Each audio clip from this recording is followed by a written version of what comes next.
Chapter 1. Euless and the others were naturally brought to the system world by Dustless. The difference between this world and the previous one was like the difference between heaven and hell. The endless towering mountains extended into the distance without an end, as if they extended to the end of the world. Countless immortal mists drifted halfway up the mountain, and countless white marble palaces could be vaguely seen hidden between the mountains, one after another. It was extremely spectacular. Welcome to my world. Seeing the shocked faces of Euless and the others, as if they were country bumpkins, Dustless couldn't help but feel proud. Every girl who entered his territory was so shocked, and Dustless's vanity was quite satisfied. Just pick some palaces that you like. Dustless pointed at the palaces all over the mountains and said extremely arrogantly, "Don't be polite with me, I'm the biggest landlord, the master of this world." The girls didn't stand on ceremony after hearing that, and picked some palaces that they liked. But what surprised them was that there were actually people in many palaces, and after asking around, they found out that they were Dustless's confidants. Claudia, Euless, and the others immediately changed their understanding of Dustless. Previously, they didn't think that this guy had the nature of a pervert. At least he had some bottom line. But after seeing those confidants, they could almost form a company. He's simply a human trafficker. Euless and the others complained angrily, but this group of women had deep feelings for Dustless. They loved each other and didn't have any conflicts, otherwise, they would have already made a scene. Dustless stayed in the system world for a few days during this period and tried to create a human with Claudia. Of course, there was a large group of people, and after a few days and nights, he had to leave in a sorry state. Otherwise, he would really be squeezed dry. Even if he was a 10-tailed beast with unlimited physical strength and energy, he couldn't handle a bunch of tigresses.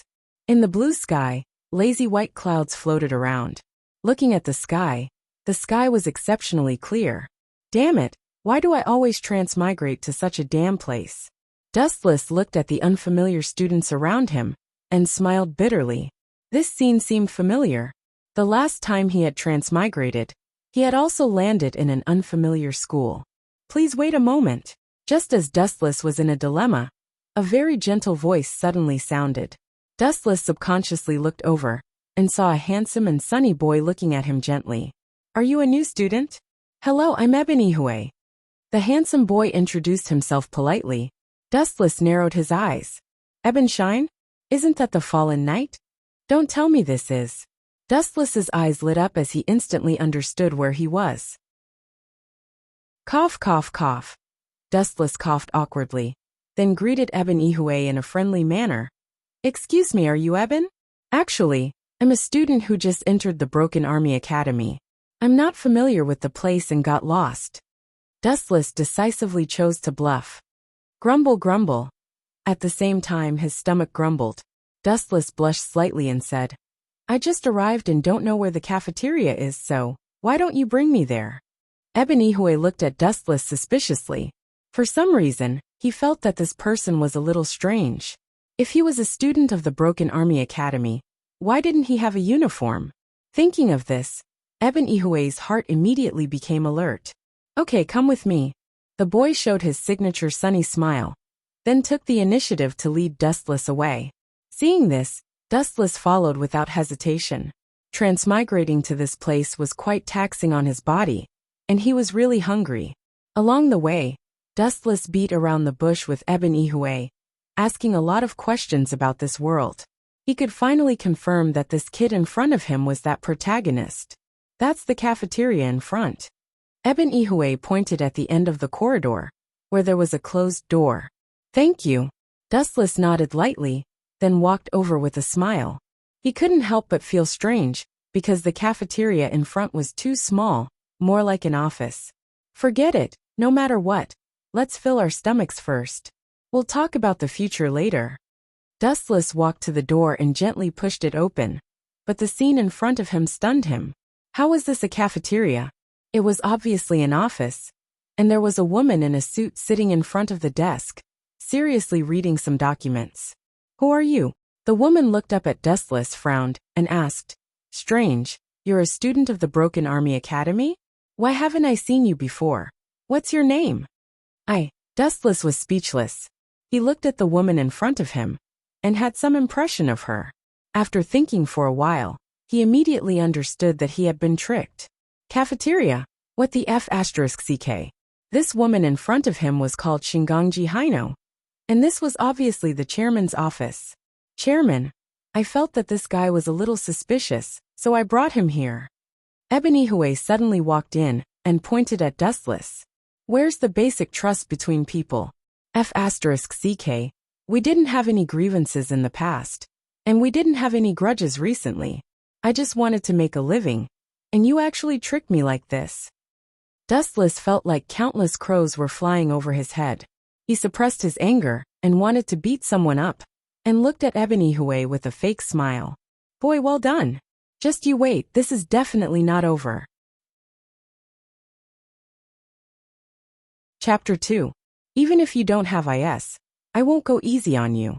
Under the control of Cecilia's will, the 4 guns floating around her all aimed at Dustless. So. A dense barrage of bullets shot out from the muzzles. The barrage of bullets was extremely fast and disappeared with a so sound.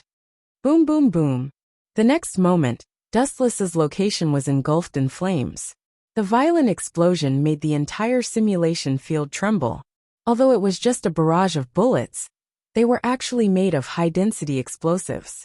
After being hit, not only would the flesh be torn open, but the body would also be burned to ashes. Arrogant guy, let's see if you still dare to be so arrogant in front of me, Cecilia. The girl's lips curled into a victorious smile. She hummed proudly and couldn't help but think excitedly. Will I become famous in the world because of this? Thinking of this, Cecilia's heart was quite excited. Her heartbeat accelerated, and her beautiful face was covered with a layer of blush. In the past few years, Dustless was too famous. The whole world knew of him as the demon instructor. There were even rumors that even veiled Thousand Winter was personally trained by him. Stupid girl, why is your face so red? Is it because you're in love? The cold voice came from behind. Cecilia immediately shivered. Just as she was about to turn around, she froze. Pa! The crisp sound lingered in her ears for a long time. Cecilia jumped up instantly like a cat whose tail had been stepped on. She turned her head and angrily rebuked. You. How dare you hit my butt? Oh my God, are all men so barbaric in a place like Japan? Other people don't know, but I am barbaric like this. Dustless shrugged nonchalantly and yawned. If you have a problem with it, just give up on the entrance exam. No one will force you. Don't even think about it. Cecilia rejected him fiercely. Give up? No way. Not only did she have to pass the IS entrance exam, she also had to take revenge on Dustless. But then again, how did he dodge my attack? I didn't even see a shadow. Was I too careless? Cecilia frowned, looking at the sea of fire that was still burning. Her eyes were full of confusion. She had clearly hit Dustless just now, but this guy had sneaked behind her and even hit her butt. Thinking of this, Cecilia's anger was ignited. She was ashamed and angry at the same time. You don't understand gentlemanly etiquette. This is my return to you. The 4 cannons floating around Cecilia spread out and aimed at Dustless from different directions. Bang bang bang. With the previous humiliation, Cecilia was now like a barrel of gunpowder, firing with all her might. At this moment, she was also holding a gun that was nearly 2 meters long, and all the bullets were aimed at Dustless. Boom boom boom. The place where Dustless was standing was once again engulfed in boundless flames. A huge black crater was blasted into the ground, and he disappeared along with it. *T, don't tell me he's dead? Realizing that Dustless was nowhere to be found, Cecilia's face turned pale. Defeating an instructor and killing an instructor were 2 completely different problems. Idiot, this kind of spark is still miles away from burning me. The ghostly voice sounded behind her again. Remembering what happened before, Cecilia immediately covered her butt. Slap! The moment she turned her head, another crisp slap landed. Cecilia immediately felt a burning pain in her cleavage. Shameless, shameless, shameless. Asshole, I'm going to file a complaint against you. Cecilia was so angry that tears kept rolling down her face. He hit her butt before, and now her breasts. What kind of instructor was this? He was a hooligan that escaped from prison. File a complaint against me? Hearing this, Dustless curled his lips in disdain and said with disdain, I'm the boss of this school. You want to file a complaint against me? Believe it or not, I'll expel you right now, and make sure you can't step into IS Academy for the rest of your life. You brought this upon yourself. Who told you to call me a Maliksha? Dustless's attitude was extremely unfriendly as he added, I'm just a narrow-minded person. But although this chick is young, she's developed quite well.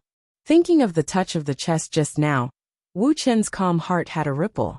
One of his hands almost couldn't catch it. Okay.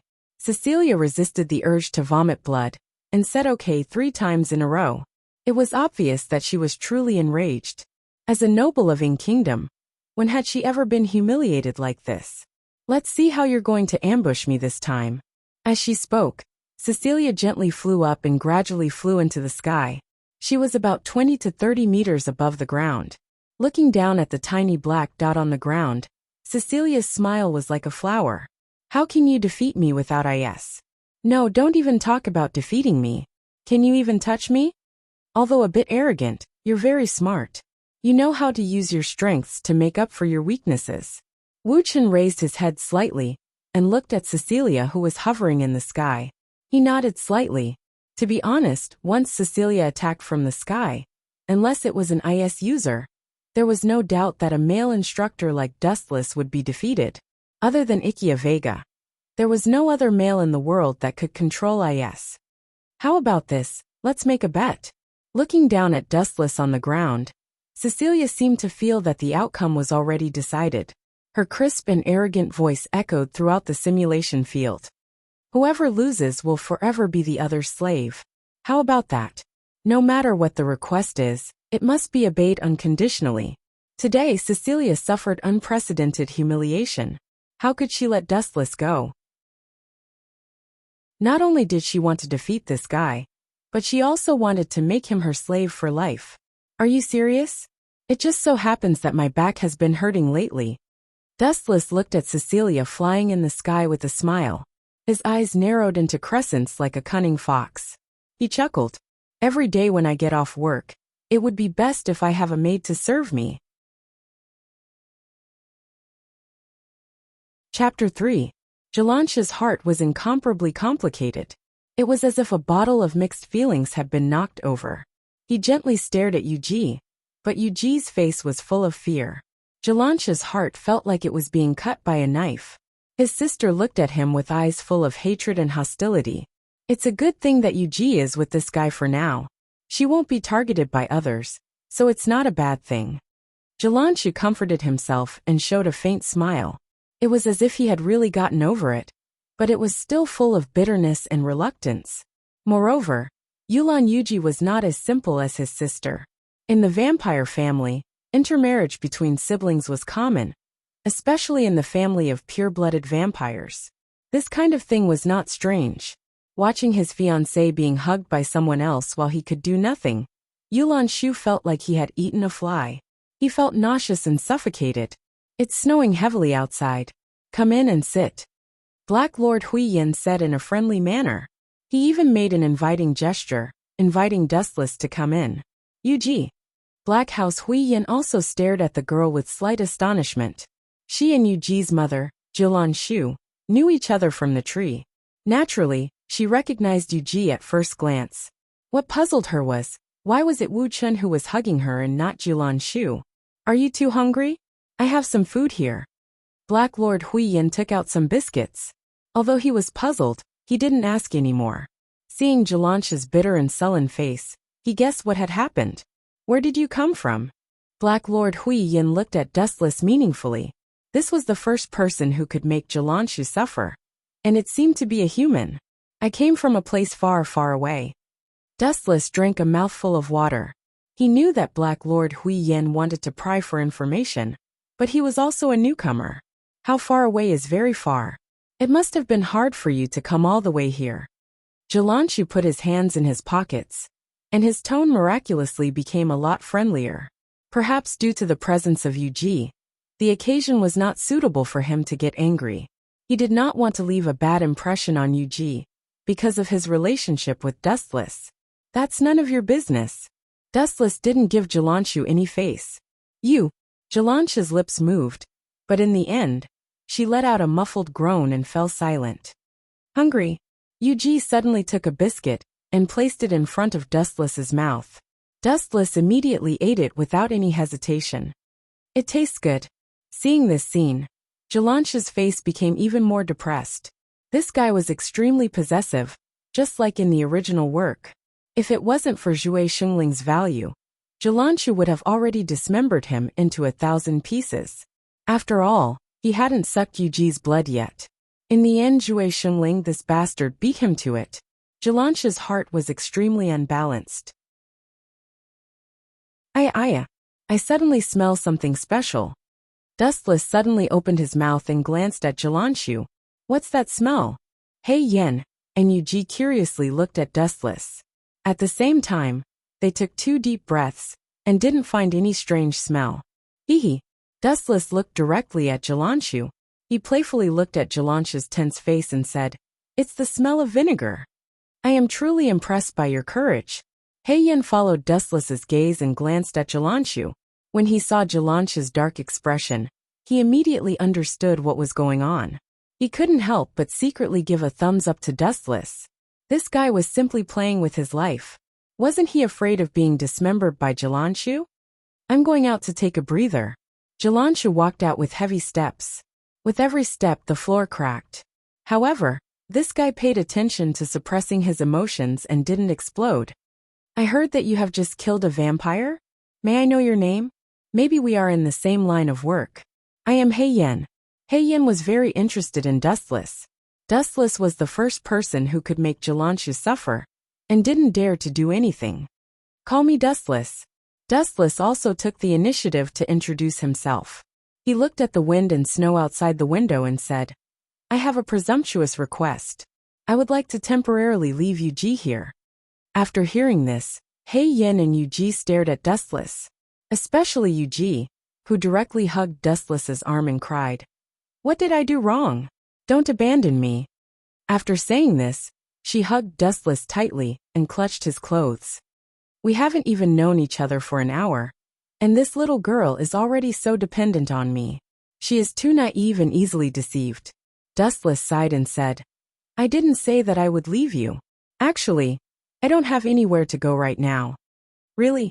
Hearing this, Yen's eyes lit up and suggested, Why don't you stay here with me? Yuji is not young anymore. She will need to go to school sooner or later. Dustless lowered his head and thought for a while. He didn't have a fixed place to stay, so he nodded and agreed. It shouldn't be a problem. Just don't regret it. Oh right, are you a human? Yen suddenly asked. Dustless was silent and didn't answer. Yen thought that he was angry and quickly explained. I don't mean anything else. It's just that. Kind of, but also not. Dustless gave an answer that confused Yen. He looked at him speechlessly. What did he mean? Was he a vampire and also a human? It's too stupid to judge a person's character based on their race. Although some people are human, they are worse than animals. In the eyes of humans, vampires are cruel and heartless. In fact, some vampires also have a kind heart. Dustless said slowly. Yen's eyes lit up, and he looked at him with friendliness. He felt that he had met someone who understood him. His dream was for humans and vampires to live in peace. Dustless seemed to have this intention too. Yen knew that Yuji was a pure-blooded vampire. Jalanshu also pointed out that Yuji was his sister, indirectly acknowledging the vampire's identity. Dustless didn't mind. The two of them, in some ways, were like-minded. Chapter 4. Not only was it dark above Chueshua's head, but the sky within a few kilometers was also dark, as if it was the end of the world. The sun that shone down from the sky was completely blocked. Mountains? Mountains? Mountains? Mountains? Chueshua was stunned, staring at the floating mountains in the sky. Dustless was casually controlling them, ordering them around. That simple and relaxed look was as smooth as eating and drinking, as if it was a game. Chueshua was completely stunned. standing there motionless like a statue. She already thought that she was very powerful when she made the building float in the air. But Dustless used the Tensigan's power to move the mountains in the nearby city to her. The contrast between before and after was like heaven and earth. What about you? Now, you also have two choices. Dustless said slowly. You gave me two choices just now, and now I will also give you two choices. First, from now on, pledge allegiance to me and be my servant. Second, just like what you said just now, I will be a little harsh and make you disappear from this planet. Dustless's words were like a cold storm, blowing Chueshua's body, causing her to tremble. No, I am a hero of the Hero Association. How can I pledge allegiance to a nobody like you? Chueshua gritted her teeth, looking unwilling and unwilling. She continued to struggle. And, killing me won't do you any good. My sister is Trembling Tornado, the second most powerful S-class hero. If you kill me, she will definitely hunt you down all over the world. This wasn't nonsense.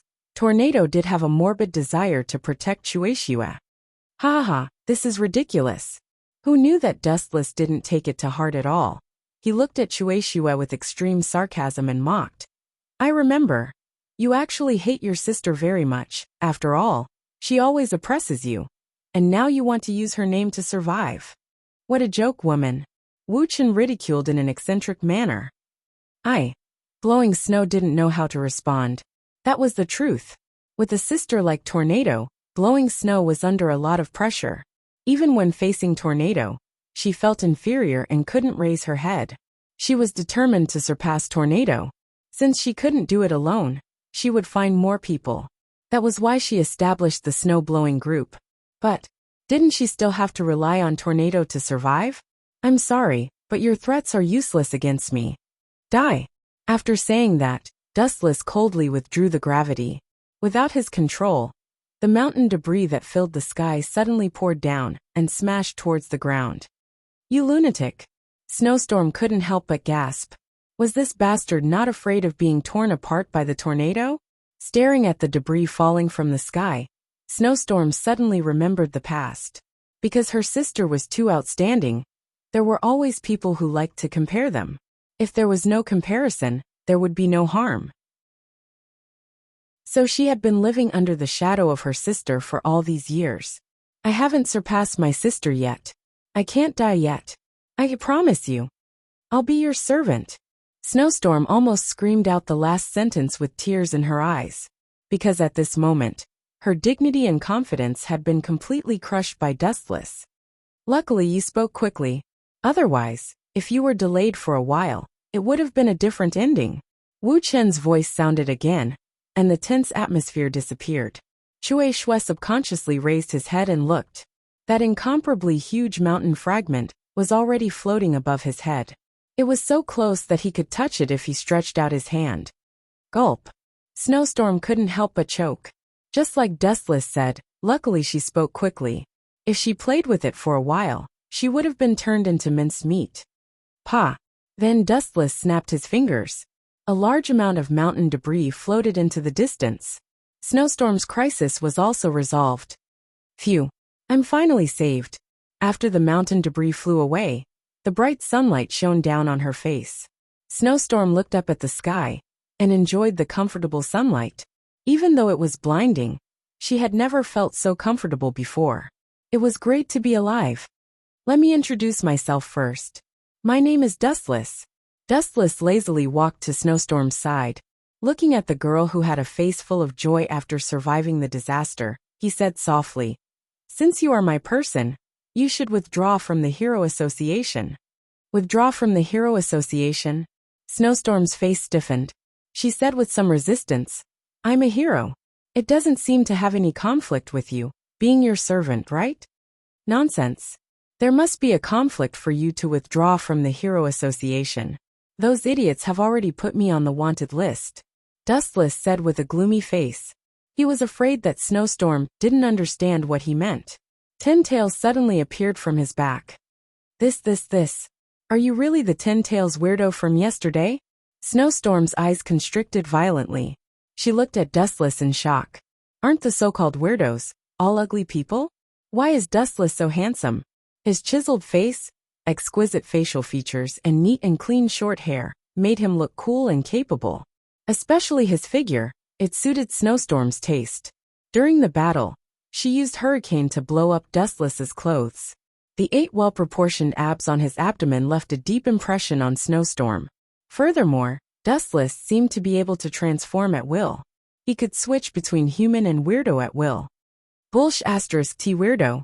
I'm not a weirdo. I'm the 10 Tails weirdo. It's just that those idiots are ignorant. I just came here, and they made me a weirdo. Dustless said unhappily. He didn't cause any damage. What the F***ck? As for the Metal Knight, to put it bluntly, it was Dustless's passive counterattack. It was the guy who provoked him first. He even used Dustless as a test target for his new weapon. Chapter 5. This guy is really special. No wonder Principal Margaret values him so much. Looks like it's not just because he's from Bridget's family. There must be some other unknown reason. Aoki and Yi muttered to themselves. They were confused about Principal Margaret's thoughts. They looked out of the window and saw that the black cars behind them were all Pandora, and they were all elites. And it was worth mentioning that this wasn't all of their forces. Behind these black cars, there were also several trucks. Looking carefully, they were all Pandora. Wasn't it strange? Did they need so many Pandora to escort one person? This lineup looked like they were escorting a criminal. Surprisingly calm.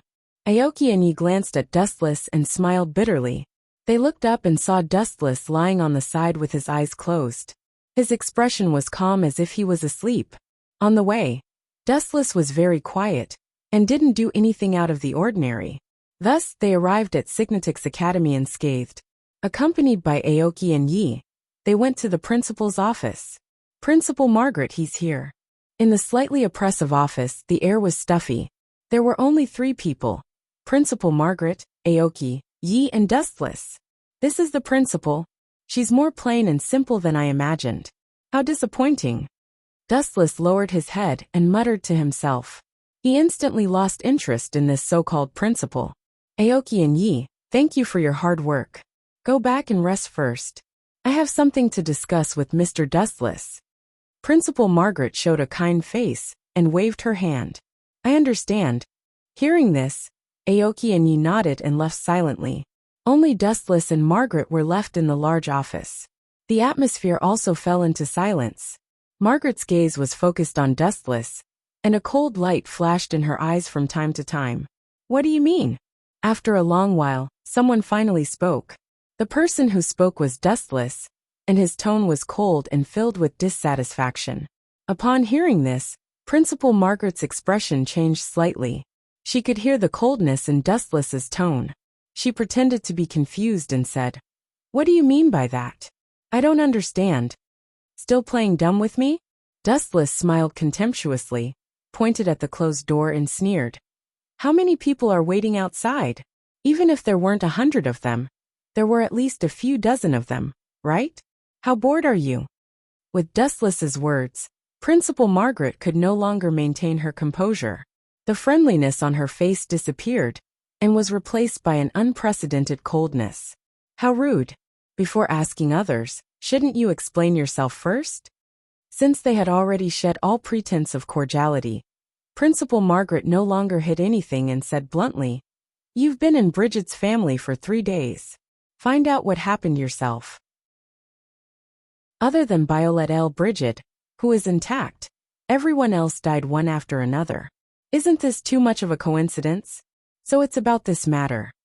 Hearing this, Dustless revealed a look of understanding and asked with interest, "So you think that I'm the murderer?" "I don't have any evidence." Principal Margaret shook her head and answered truthfully. Then she said in a serious tone, "But you're the most suspicious. This matter has caused an uproar in the world." "Is that so?" Dustless didn't care about this. He poured himself a cup of coffee and said leisurely, "So what do you think now? Do you intend to arrest me directly, or do you want to use peaceful means before resorting to force?" Principal Margaret didn't say a word. She knitted her brows and stared at Dustless. Even though she was close by, she felt like she was looking at flowers in a fog. She couldn't see through Dustless's thoughts and couldn't figure out what this man was thinking. If it were an ordinary person who knew that there were dozens of Pandoras outside, and they were all elites among elites, they would definitely be scared to death. But Dustless, on the other hand, didn't care at all. His pair of calm eyes were as calm as still water. There was no fear in them, and his aura was even stronger than Principal Margaret's. "What do you want to do? Hurry up. Don't waste my time," Dustless said impatiently. "Phew." Principal Margaret took a deep breath. After a moment of silence, she finally said, "Although you are a suspect, there is no direct evidence pointing to you killing the members of Bridget's family. There are no signs of their assets being misappropriated. All of it is attributed to Violet L. Bridget, you came looking for me in such a big way just to say this nonsense? It's so boring. I really feel bad for the dozens of Pandoras standing guard outside," Dustless said casually. He didn't take the so-called dean seriously at all. This bastard. Hearing this, Principal Margaret's mouth twitched and her expression kept changing. This brat was too arrogant. He didn't take her seriously at all and spoke so casually. It felt like she was talking to a passerby. "However, it's good that you came to this school. We also need to investigate you." Margaret stared at Dustless and didn't hide anything. "Whatever." Dustless shrugged calmly without changing his expression. Not to mention that they couldn't find anything. Even if they did, what could they do? Count on the group of Pandoras to catch Dustless? Stop joking. They were not in the same dimension. Even the legendary Pandoras could only look up to him. "What other requests do you have? If not, then according to Miss Violet L. Bridget's letter, you will be our school's teacher from now on."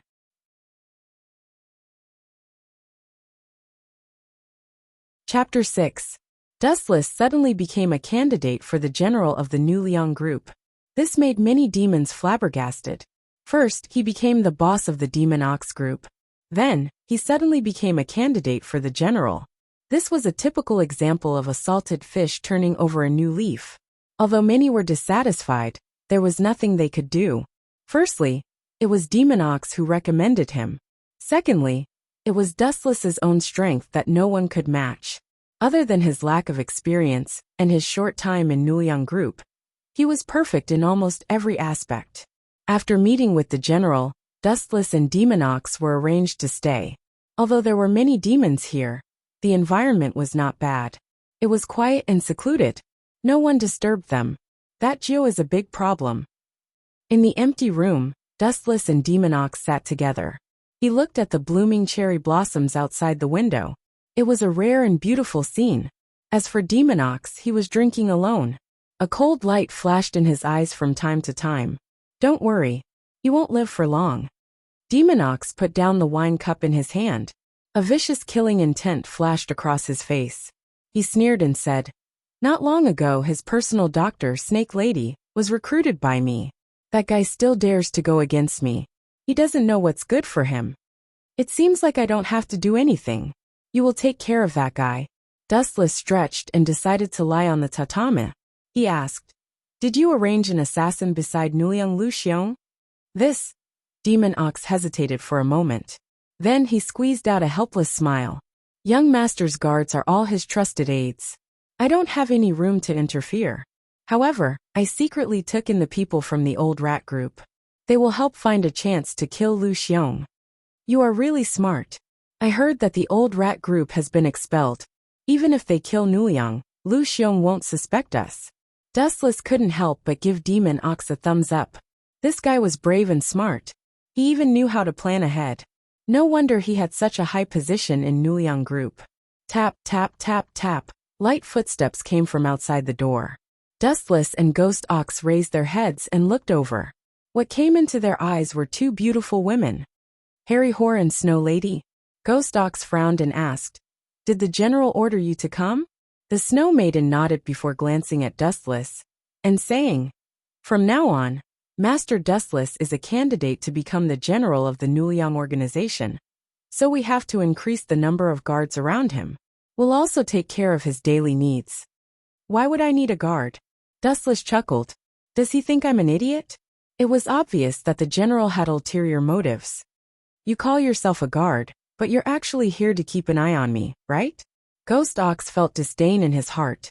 He looked at Hormao and Snow Lady and said expressionlessly, "Both of you can go back. Lord Dustless doesn't need any guards. If he must, then It doesn't matter. Just stay here." Dustless interrupted Bull Spirit. Even if he declined, it would be useless. The general would probably send someone else to be his bodyguard. "Both of you can go back first. Help me thank the general. Come back at night. I have something to discuss with Ghost Ox now." Dustless waved his hand. The Snow Maiden and Hormel looked at each other, before leaving respectfully. These two chicks are really talented in acting. Seeing how respectful the two of them were, Dustless was speechless. When he met the general previously, the Snow Maiden wanted to freeze him. These two are on the general's side. It's dangerous to keep them around. Ghost Ox frowned and reminded him. The Snow Maiden and Hormao were loyal to the general and Nuliang Lu Xiong. Of course I know. But what's the use of rejecting them? That old man will play other tricks next time. Seriously, the general is already a few hundred years old. How can an old man like him be so playful? Dustless admired the cherry blossoms dancing in the sky as he complained.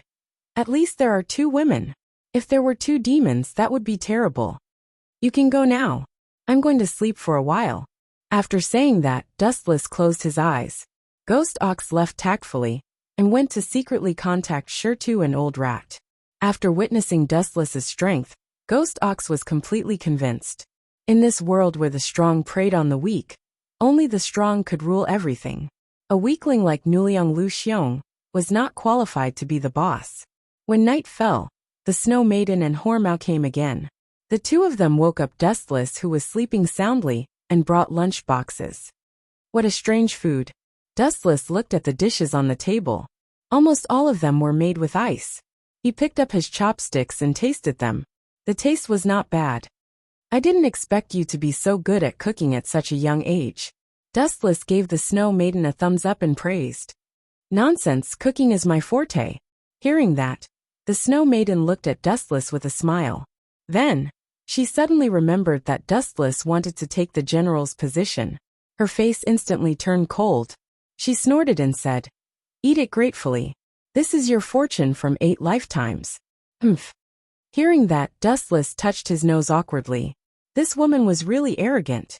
About 10 minutes later, Dustless finished his dinner. He lay lazily for a while and burped. When the two of them were about to leave, Dustless suddenly spoke. "Snow Maiden, you can go. Hormao, stay." The corner of Wu Chen's mouth curled into a wicked smile.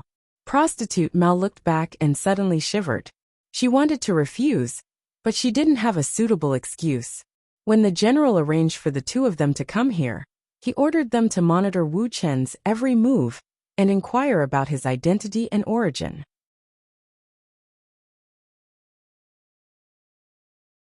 Chapter 7. The place that had just been loosened, this chick suddenly grabbed it again. Wu Chen suddenly shivered. "What are you doing?" Dustless's face twitched. Perhaps she was too nervous, but her strength was a little too much.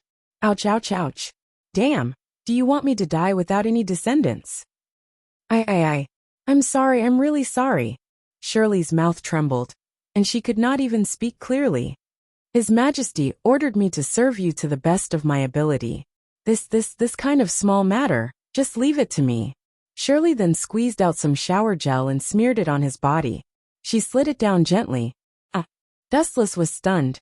This was the first time he had met Shirley, and she was already doing something like this. Could it be, you're mesmerized by me? Dustless suddenly puffed out his chest, and thought narcissistically. Don't move. Shirley cried out awkwardly. Dustless's movement was fine, but she almost lost her grip because of the shower gel. Really, if you can't get used to it, then refuse. No one forced you to do this. Dustless naturally noticed Shirley's difficulties. She was very unfamiliar with the technique, and it even made Dustless feel a little pain.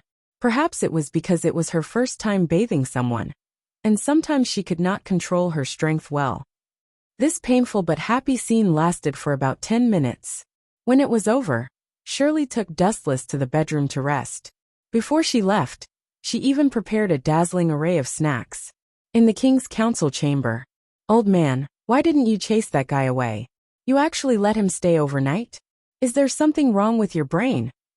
Veronica was throwing a tantrum at King Edward, who was sitting on the throne. She was so angry that she was about to vomit blood. Her disrespectful tone didn't sound like she was talking to her father at all. However, King Edward merely stroked his beard. He seemed to be used to Veronica's behavior. The reason she was so angry was that she had also heard that Dustless had stayed overnight. Veronica wanted to kill Dustless immediately, but when she thought of the difference between them, she dismissed that unrealistic thought. If she rashly challenged Dustless, the scene just now might happen again. When she thought of how Dustless humiliated her, Veronica's whole body turned cold, and goosebumps rose all over. Now this bastard who bullied her was living in her house. This was simply outrageous. You seem to have a big problem with Dustless, Veronica. King Edward looked suspiciously at Veronica's face, and asked curiously, "Do you know him?" Veronica was slightly startled, and then she gave a disdainful glance. "Who knows that kind of guy?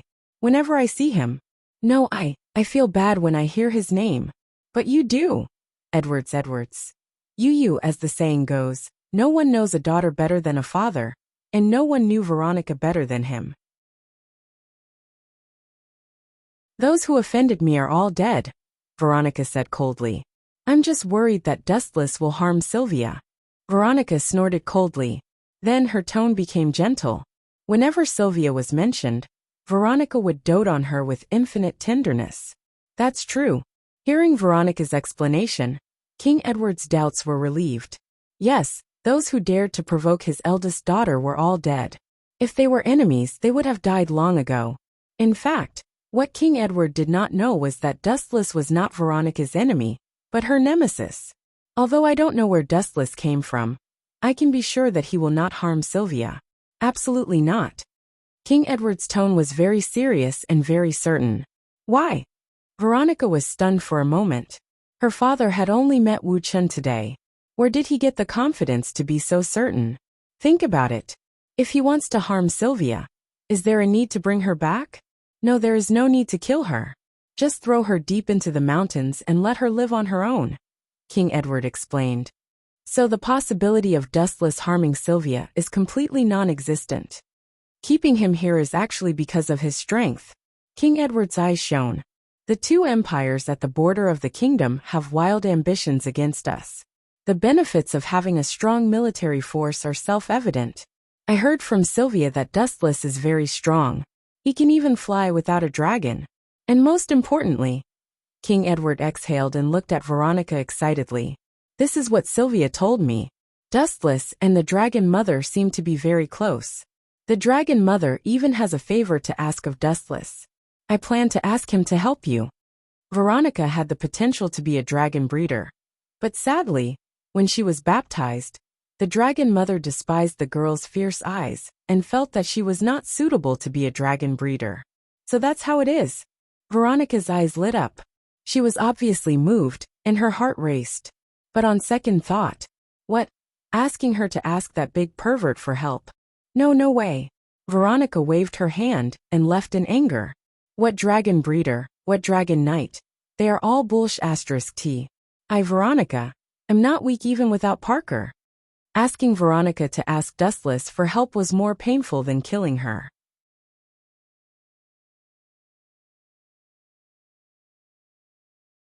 Chapter 8. Elise bowed again and again, showing her sincerity. She even took out Fat 2 as a thank you gift. Although it was very awkward, Elise had to admit that it was hard on her. It also showed her sincerity. She seemed to be embarrassed to reject him again, but she should forget about asking Dustless to accept her Fat 2. How about this? Dustless stared at the nervous Elise again and again. His eyes narrowed into crescents. He chuckled and said, Micah is the maid of the dean. Sometimes she doesn't have time to serve me, so she goes against me secretly. I'm still short of someone by my side.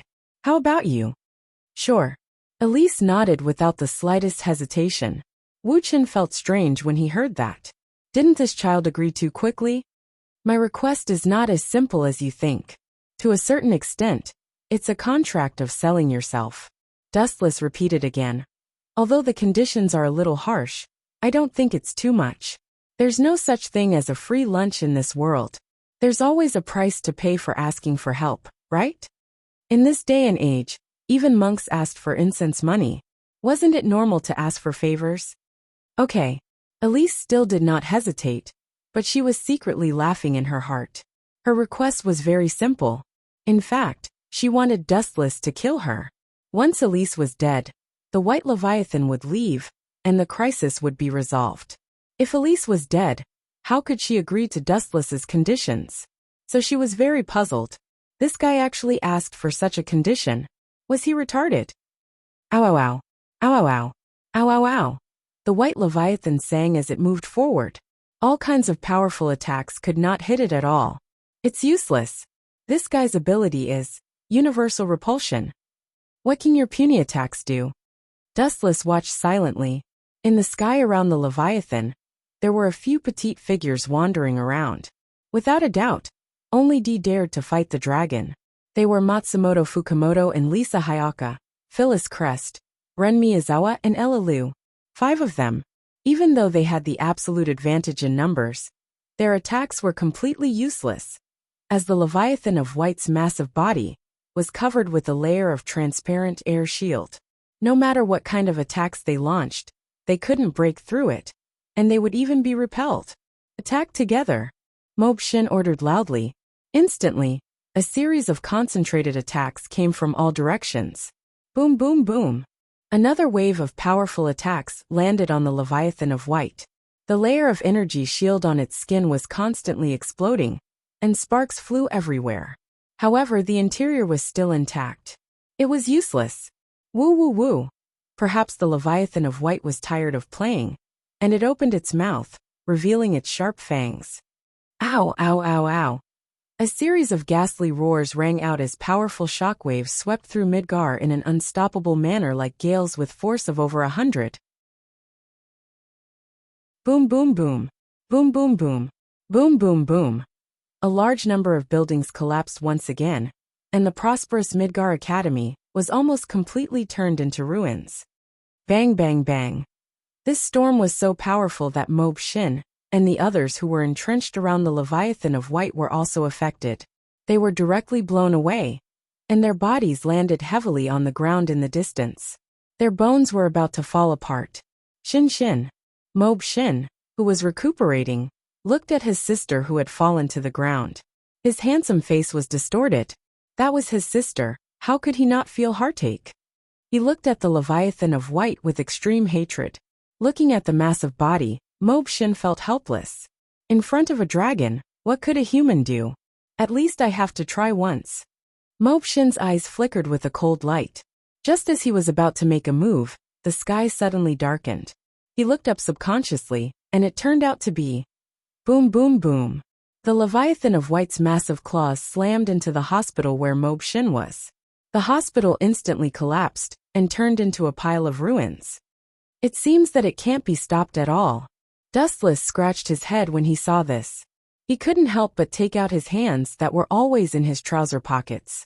He pointed at the Leviathan of White, turned his head and said to Elise, "You wait here. I'll go and say hello to that kid." That kid? Elise looked in the direction where Dustless's finger was pointing. It was the huge body of the Leviathan of White.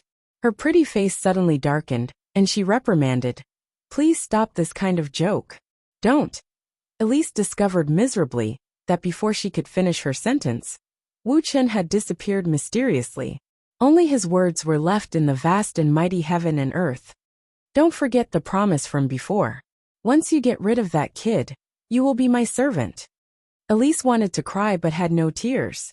She only asked Dustless to kill her. Why would there be so much trouble? Damn it. Is there really no way to stop it?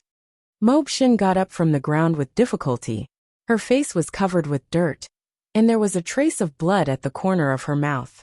Some parts of her body were also bruised. She was in a very sorry state. However, with the support of her strong will, the child miraculously stood up again. Whoosh whoosh whoosh. Mob Shin waved her hand gently, and several sharp arrows shot at the Leviathan of White. Boom boom boom. The fatal arrows were blocked by the transparent barrier on the surface of the dragon before they got close to it. Such a dull attack had no effect at all. It was like a stone sinking into the sea, and it only splashed a few sparks before it was extinguished. Ow, ow, ow! The Leviathan of White turned its head and roared angrily. A pair of man-eating eyes fell on Moto Fukamoto's head. Its huge body slowly turned around, and its huge forelimbs slowly raised. Even the sky was covered, and it was pitch black. Is this the end? Mobshin smiled bitterly.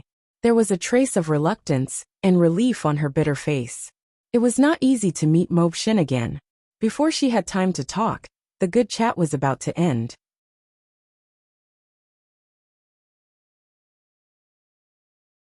Chapter 9.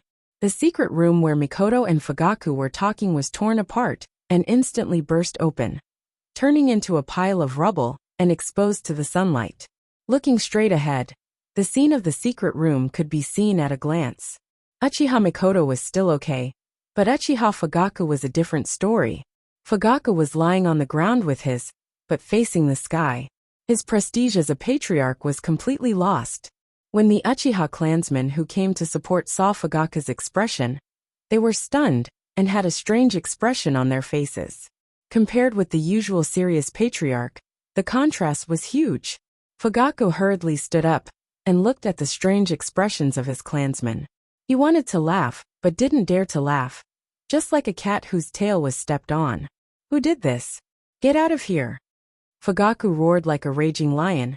His face was red, and his ferocious eyes were like that of a berserk beast. Anyone who was stared at by Fugaku would feel scared, and their hair would stand up unconsciously. It's been a long time. At this moment, an unusually indifferent and disdainful voice sounded. The childish voice was obviously from the 10-year-old Dustless. Remembering Fugaku's strange posture, Dustless didn't hesitate to add oil to the fire and said, "Worthy of being the patriarch, the real pillar of the Uchiha clan." Dustless looked at Fugaku with admiration. "I'm not as good as you.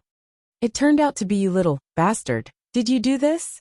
Looking at the place where the voice came from, it was Dustless with a smile on his face.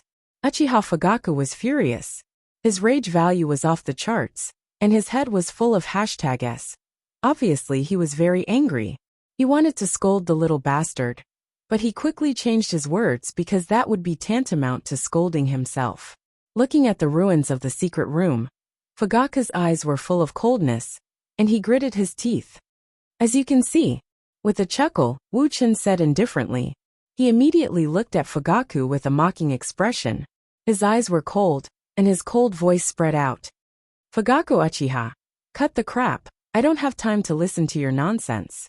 Is this how you talk to your father who gave birth to you?" Hearing this, Fugaku was furious. He clenched his fists with a dark face, suppressing the fire in his heart. His skin didn't move as he asked Dustless. His voice was so sharp that it made people's scalp numb. If it weren't for the fact that there were so many people, and the bad reputation of killing his son, he would definitely make Dustless bleed on the spot. "Father?" Dustless dug his ears and pretended to be surprised as he said, "Father? So you still know that you have a son, this kind of thing?" Wu-chan dragged out his voice. Everyone understood the sarcasm in his words. "You!" Fugaku's face was pale. He looked gloomily at Dustless. He took a deep breath and said, "I'm too lazy to talk nonsense with you. After a month, you will participate in the Third World War as a ninja of the Uchiha clan." Fugaku waved his hand with a look of annoyance. As if he could see the tragic death of Dustless in the future, Fugaku grinned. "Don't hate us, there is nothing we can do." The corner of her mouth slightly squirmed, and Mikoto sobbed silently. Obviously she still loved Dustless very much. Dustless's face was as usual, and he glanced at Mikoto. His dark eyes were locked on Fugaku, and he didn't waver. He already expected this. The relationship between the Uchiha clan and Konoha's higher-ups is well known. Although Fugaku promised to send ninjas to participate in the Third World War, most of them are cannon fodder. Most of them are people who have exhausted their talent, and at the very least, they are trash like Dustless. Who gave you the right to make your own decision, and, what if I say no? Then you will die. Fugaka's eyes turned rapidly, and the scarlet-red Tomo began to rotate, showing his determination. The cold and chilling murderous aura swept through everyone present like a hurricane, and the scene was silent and extremely depressing. The Uchiha clan members had different expressions, but most of them were like this. The world is like this. The weak should have the consciousness of the weak. Don't try to resist fate, and those who don't have the strength to resist fate will be crushed by the gears of time. Because it's not just the Uchiha clan. It's the same everywhere in the world. Is that so?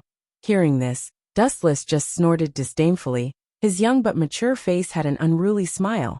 It was a kind of eagerness to try. Does this guy want to die? He dares to challenge the patriarch. The Uchiha looked at Dustless's arrogant face, and they were shocked. The strength of the patriarch is naturally second to none in the Uchiha clan, especially in a pure fighting family like the Uchiha clan.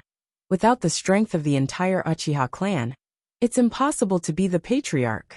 Good boy, I was really blind before. I didn't see that you are a traitor. Fugaka cursed, and his face turned green. Being challenged by a 10-year-old trash. He is definitely the first patriarch of the Uchiha clan since ancient times. Looking at the angry Fugaku, Dustless didn't know what was going on. And then he looked at Fugaka seriously and said, "A patriarch is so afraid of death, don't worry. I will just teach you a lesson, I won't kill you." Fugaku. The Uchiha were also speechless. Where did this trash get the confidence to challenge the patriarch?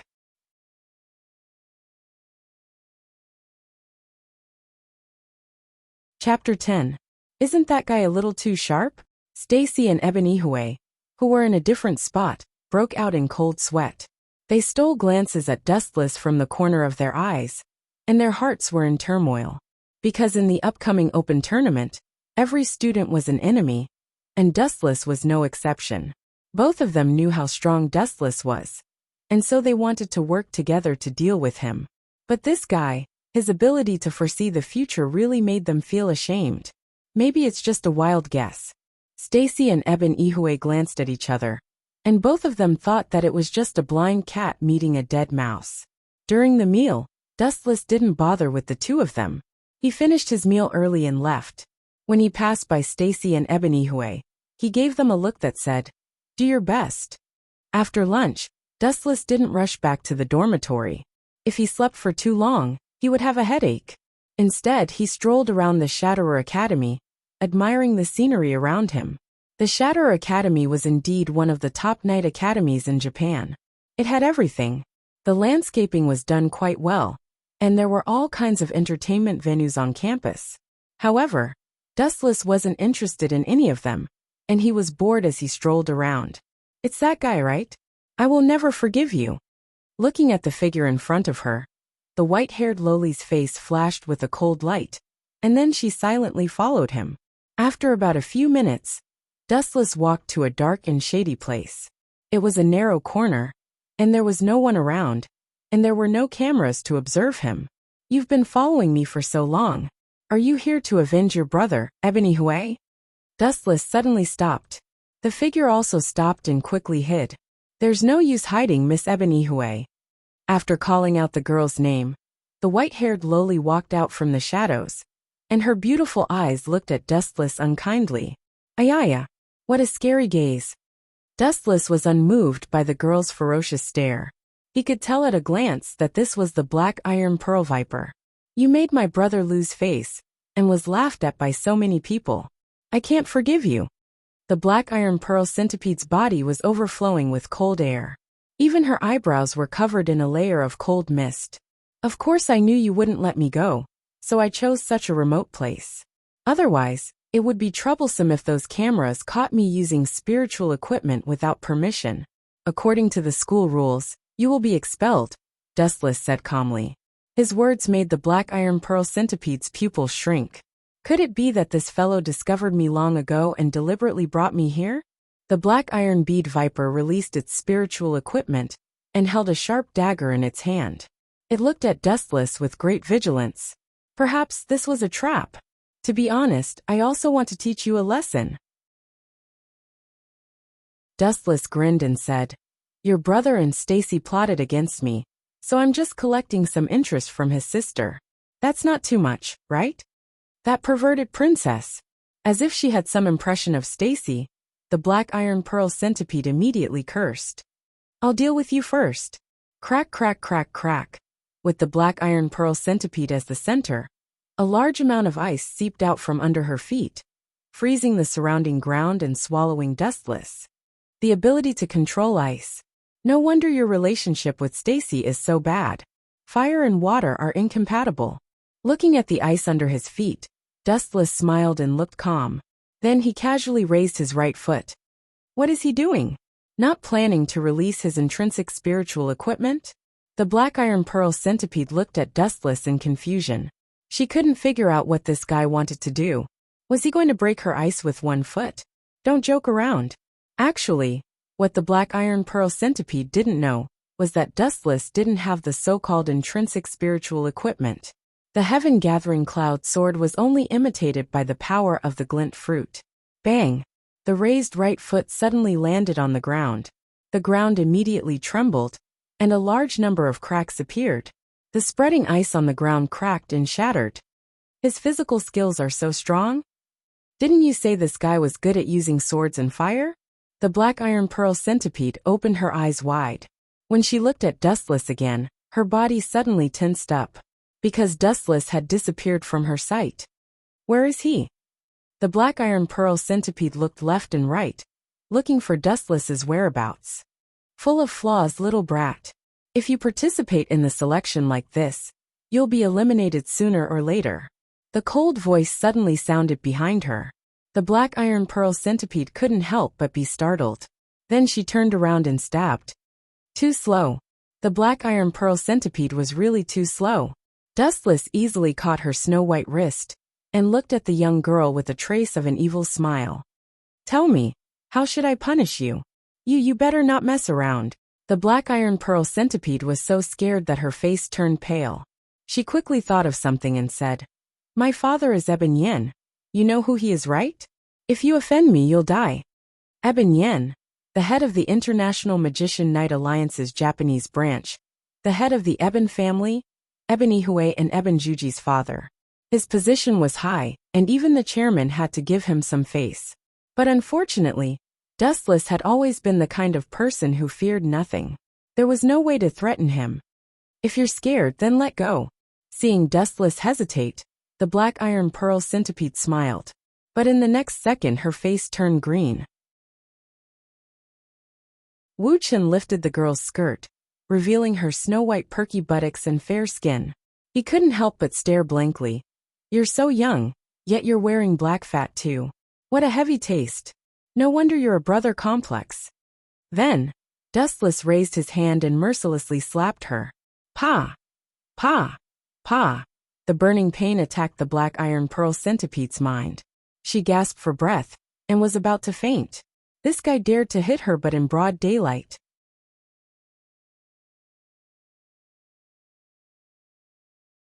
Chapter 11.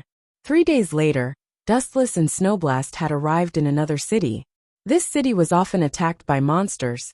So many apartments and buildings were empty.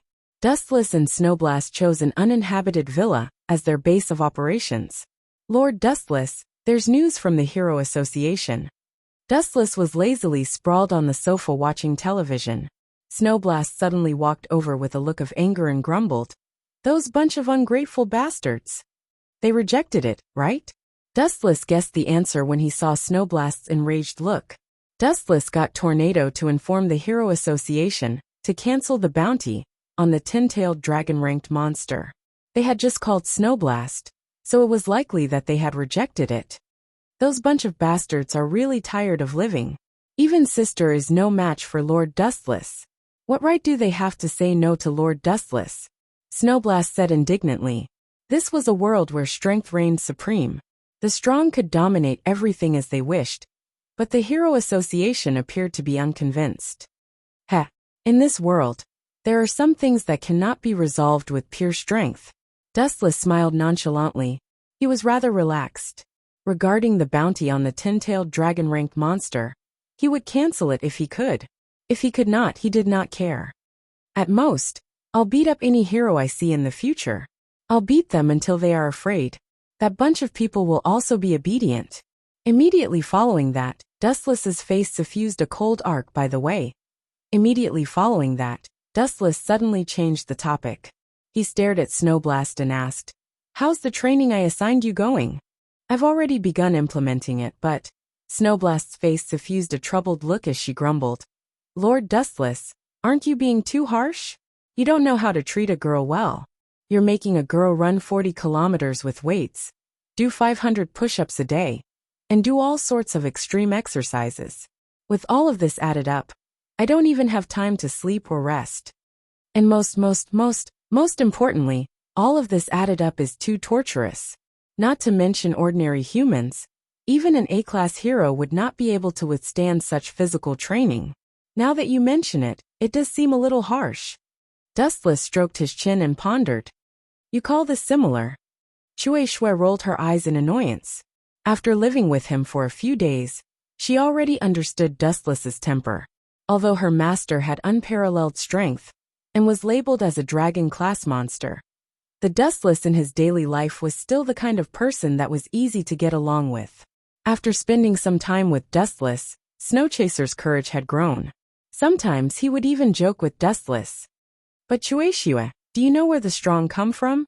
Talent is important, but as the saying goes, diligence can make up for stupidity." The so-called strong are actually made up for by taking advantage of other people's leisure time to train themselves like crazy.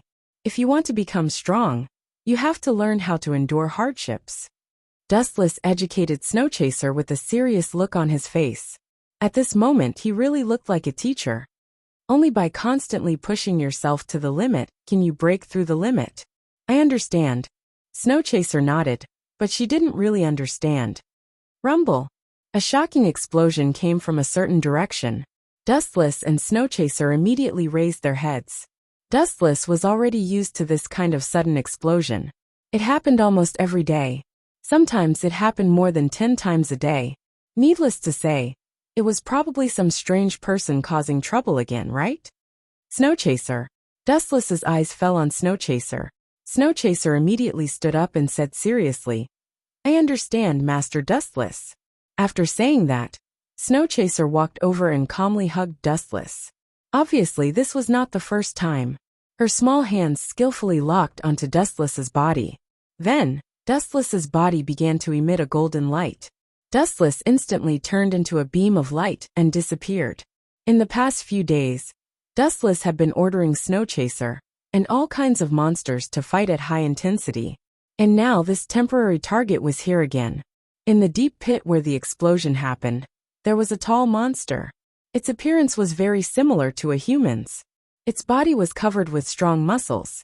The only thing that was quite strange about it was that its skin was blue-black. Furthermore, there were 2 antenna-like antennae on its forehead. Looking at the huge explosion nearby, it was easy to guess that this monster was not weak.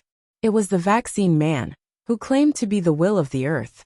Because it was unhappy with the destruction of the environment, it wanted to destroy the human race.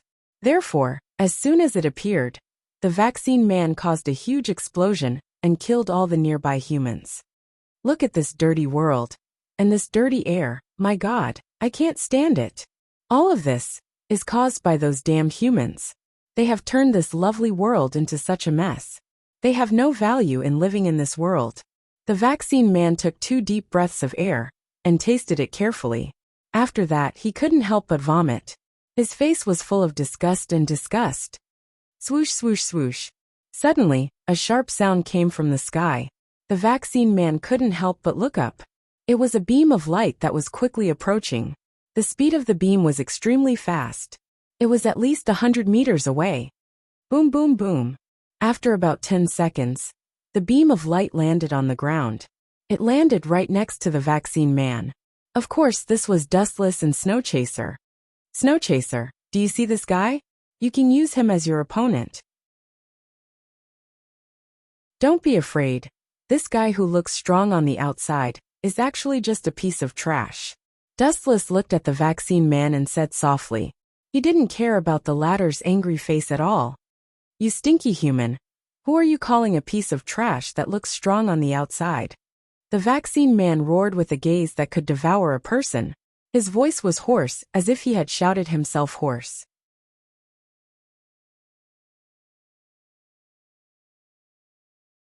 Chapter 12. Is this girl's body made of water? It's so sensitive. Dustless laughed strangely and leaned close to Veronica's ear. After blowing a mouthful of hot air, he said, "Do you want to play some fun games?" Fun games? She didn't know why, but after hearing these words, Veronica immediately remembered the time when she was hung up and spanked by Dustless. She lost all the faith she had accumulated in her life. "You dead pervert, go play by yourself." Without thinking, Veronica refused. "Iron Blood Valkyrie, you're nothing but a coward," Wu Chen muttered. Veronica's heart twitched when she heard that. She had to calm herself down. She only hoped that this jinx would leave quickly. But as the saying goes, good things don't come true. Veronica didn't want to see this happen. "Your father's place is not bad. Tomorrow you go and tell him that I plan to live here for 10 days or half a month," Dustless said while holding his head. Bang! "No, get out of here." Veronica flew into a rage and directly smashed the shower gel bottle. She shouted, "Don't get too carried away.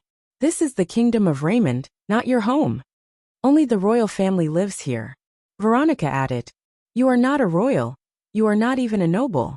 You are just a commoner. Don't break the rules. Isn't it easy to become an aristocrat?" Wu Chen smiled and didn't care about it.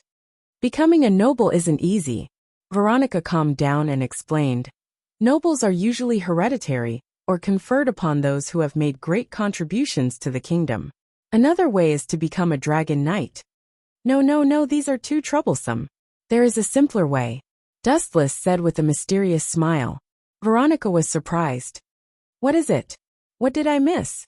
"If I marry you, I'll become an aristocrat all of a sudden, and a top-notch one at that." Wu Chen grinned and said, "This is a good thing that benefits me greatly. In your dreams." Veronica snorted arrogantly. "Even if all the men in the world die, I will never marry you. That's a pity." Dustless spread out his hands.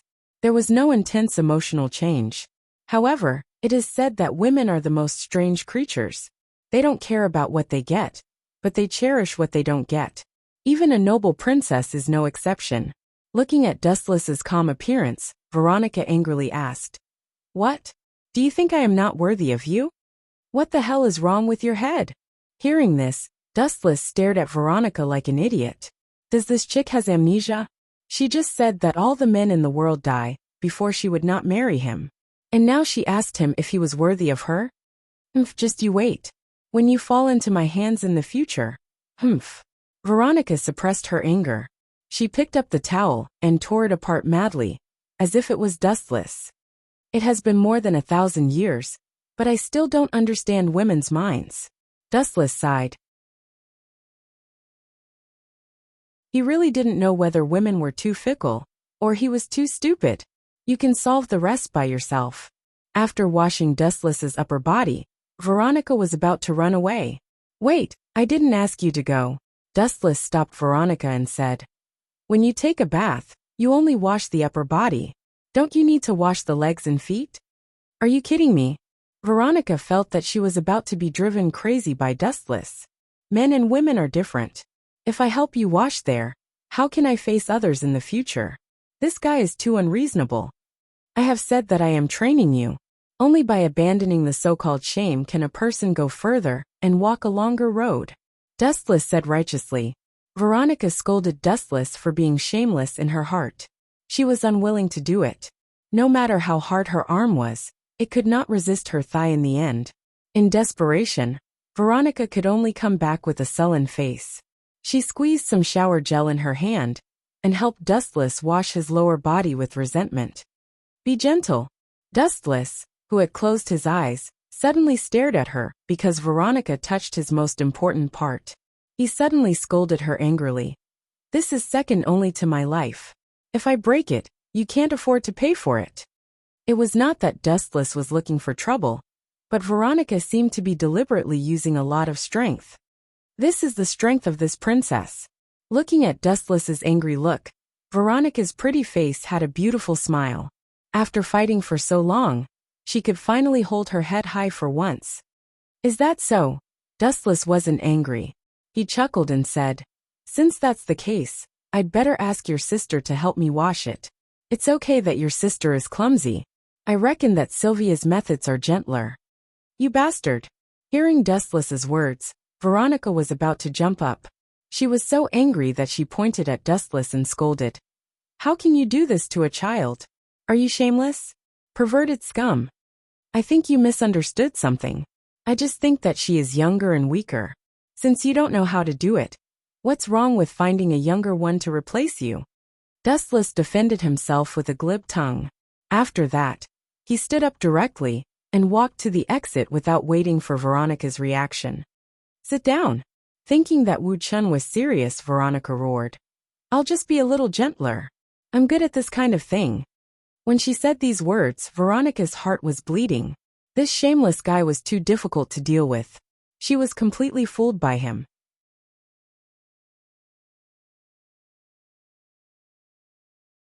Chapter 13. I know I'm handsome, but I still feel embarrassed when you stare at me like that. Dustless deliberately made a bashful appearance, but Weaver Thousand Winter seemed to be made of iron. She didn't care at all. Her eyes were still fixed on the cheeks that were close at hand. She knew that her carelessness could lead to Summer of Weaving's crushing defeat. You're the ones who tricked me first, so I won't hold back anymore. Wu Chun looked at Xia with a dim light in his eyes. His eyes blinked slightly. Bang! There was a muffled explosion.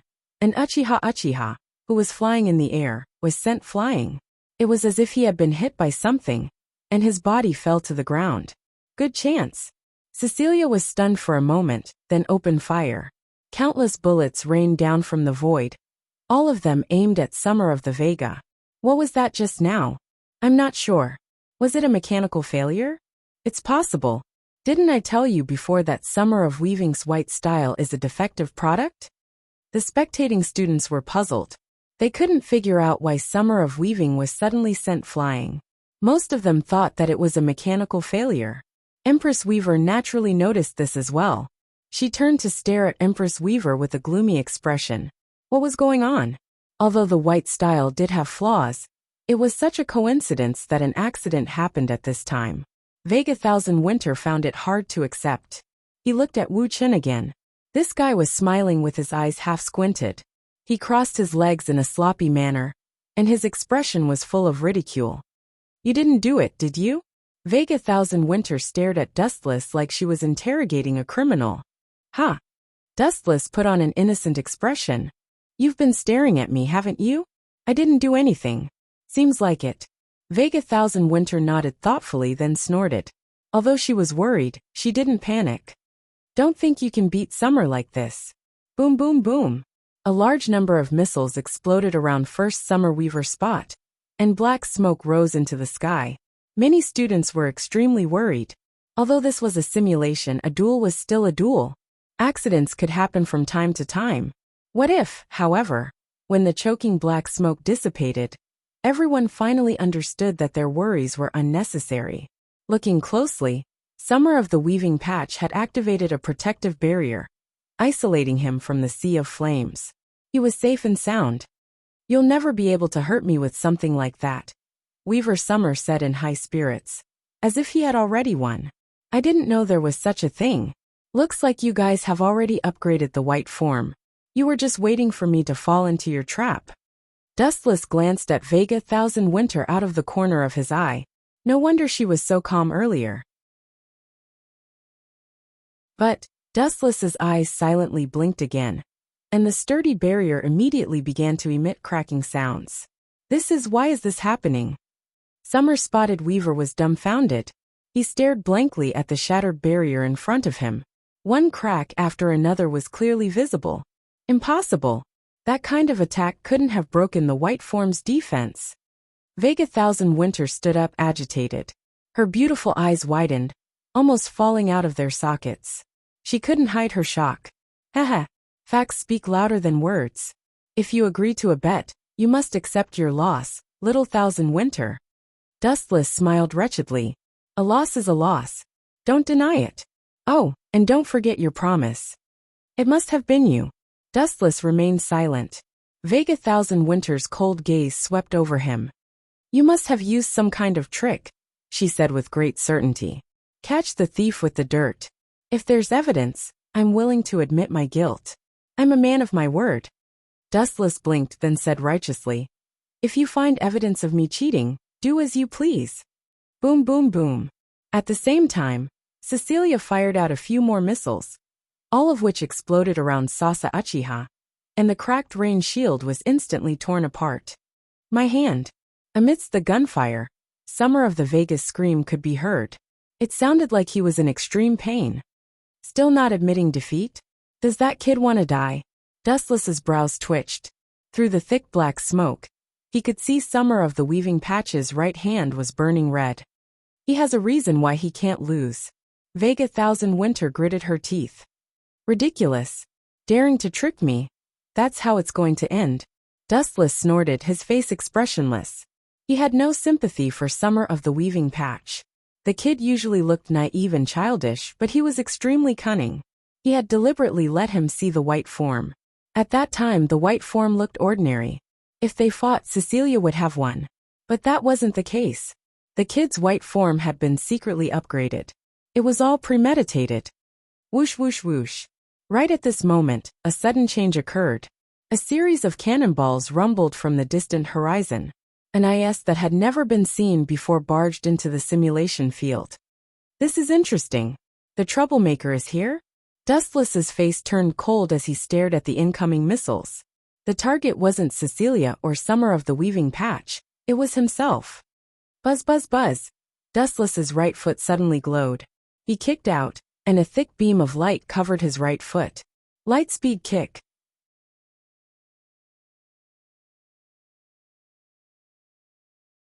Chapter 14. It wasn't that Dustless was trying to scare her. The ball that Sylvia had obtained already strongly rejected her, because she didn't have the talent to become a dragon nurturer. If she didn't communicate with it, there was no guarantee that something would go wrong. You're that kind? Veronica asked suspiciously. Don't tell me you really want my sister. If I have any ideas about her, none of you can stop me. You can just accept it silently. Dustless replied indifferently. Don't feel embarrassed. Being chosen by me is a gift. You should sing my name day and night. Hum. Hum. At the same time, Dustless's stomach suddenly burst with a dazzling light. Then his stomach suddenly swelled and became strangely bigger. What is this? Veronica looked at Dustless in shock. It was like seeing a ghost. How did his stomach suddenly become so big? She looked at Dustless and saw that he was also shocked. Veronica couldn't help but tease. Don't tell me you're pregnant? Ha ha ha ha. A man is actually pregnant. Nothing is funnier than this. Unbridled laughter filled the entire room. Veronica felt that all the resentment she had been suffering recently was vented in an instant. There was nothing more satisfying than this. Humph. At the same time, a cold voice rippled. Even though it was just a simple word, the large room instantly became cold. It was as if time and space had changed and the stars had moved. It was as if they had suddenly reached the South Pole. Perhaps this was what the saying "one thought to heaven, one thought to hell" meant. It's so cold. Veronica was so cold that she was shivering. She looked at Dustless, whose expression changed drastically in an instant. What do you want? Nothing. I just want to teach you a lesson, Dustless said indifferently. Then he added, sometimes even if it's a joke, when it comes to some sensitive issues, you have to stop before going too far. Do you understand? The simple sentence contained a supreme order. Veronica was so scared that she hurriedly led the way, indicating that she understood. This fiend really couldn't be messed with. One sentence could send people to hell and never come back from it. You can leave, Dustless said slowly.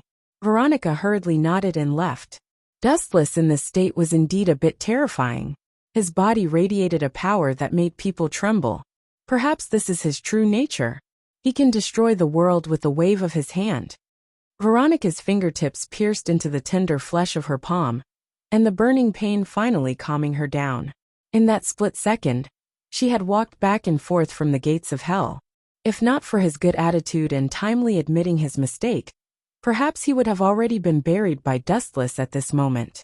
Hum, hum, hum, hum, hum.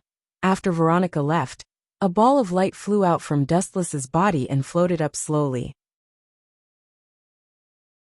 At the same time, Dustless's slightly bloated stomach returned to its original size. If Veronica said that she was pregnant again, it would be awkward. He was a man with dignity. It hatched so quickly. Looking at the floating object of light, Dustless's sharp senses picked up the scent of life. Dustless's own energy fluctuations were also emitted from it. Perhaps it was because it had swallowed his own energy to grow. Ka-ka-ka, ka-ka-ka, ka-ka-ka. On the surface of the cocoon, there was a slight cracking sound. Immediately after, a head of long pink hair pierced out from within. Ka-ka-ka. The cocoon of light was still trembling, but after dozens of seconds, there was no movement at all. It was quite strange. Bastard, what are you looking at? You're just a mere human. Hurry up and save your great master. The life force in the light cocoon couldn't come out no matter how hard it tried. Master. Dustless couldn't help but laugh. He said in annoyance and amusement, I've lived for thousands of years. You're the first one who dared to make me call you master. I came out of your body. If I'm not your master, then who am I? The arrogant voice sounded again. It ordered arrogantly, You're just a mere human. You should obey our great dragon clan. The girl in the light cocoon was obviously a pure racist. The dragon clan was supreme. If that's the case, then come out yourself, my master. Dustless replied in a strange tone. Then he lazily closed his eyes. You, audacious human. How dare you disobey the orders of your master? The life force in the light cocoon questioned angrily. Dustless didn't bother to respond. The moment he heard the voice, Dustless knew who it was. His heart was as clear as a mirror. It was almost exactly the same as Nobby's voice. The only difference was that it was slightly younger. Therefore it was obvious who it was. Ike. It was Yaksa Blake's fall. However, he was now in Dustless's hands.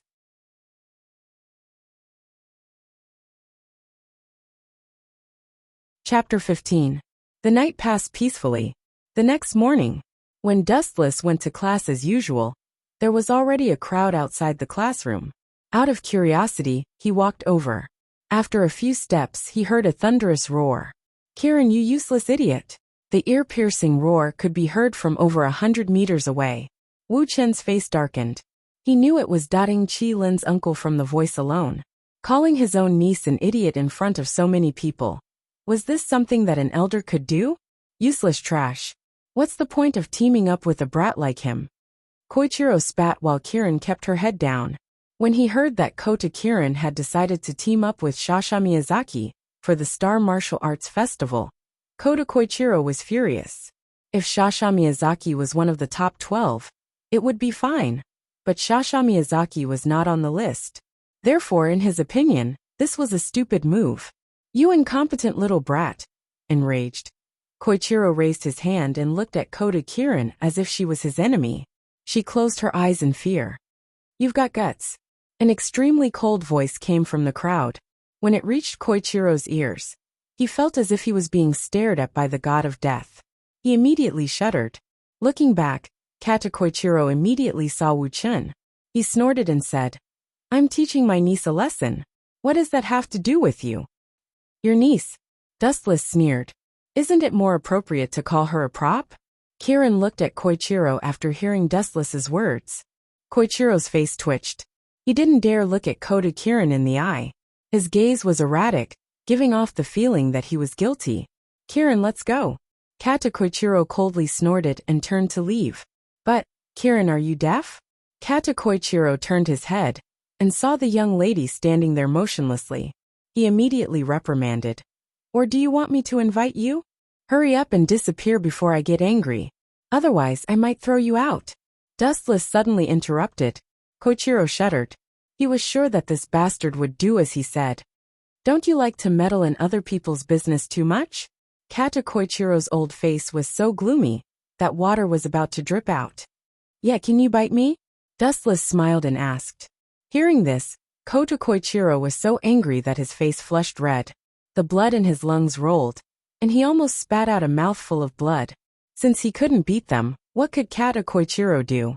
Helplessly, he could only leave in a huff.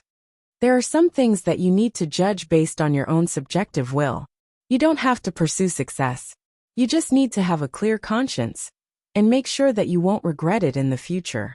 Wu Chen rubbed doubting Qi Lin's head and said slowly, "Go to class." "Thank you."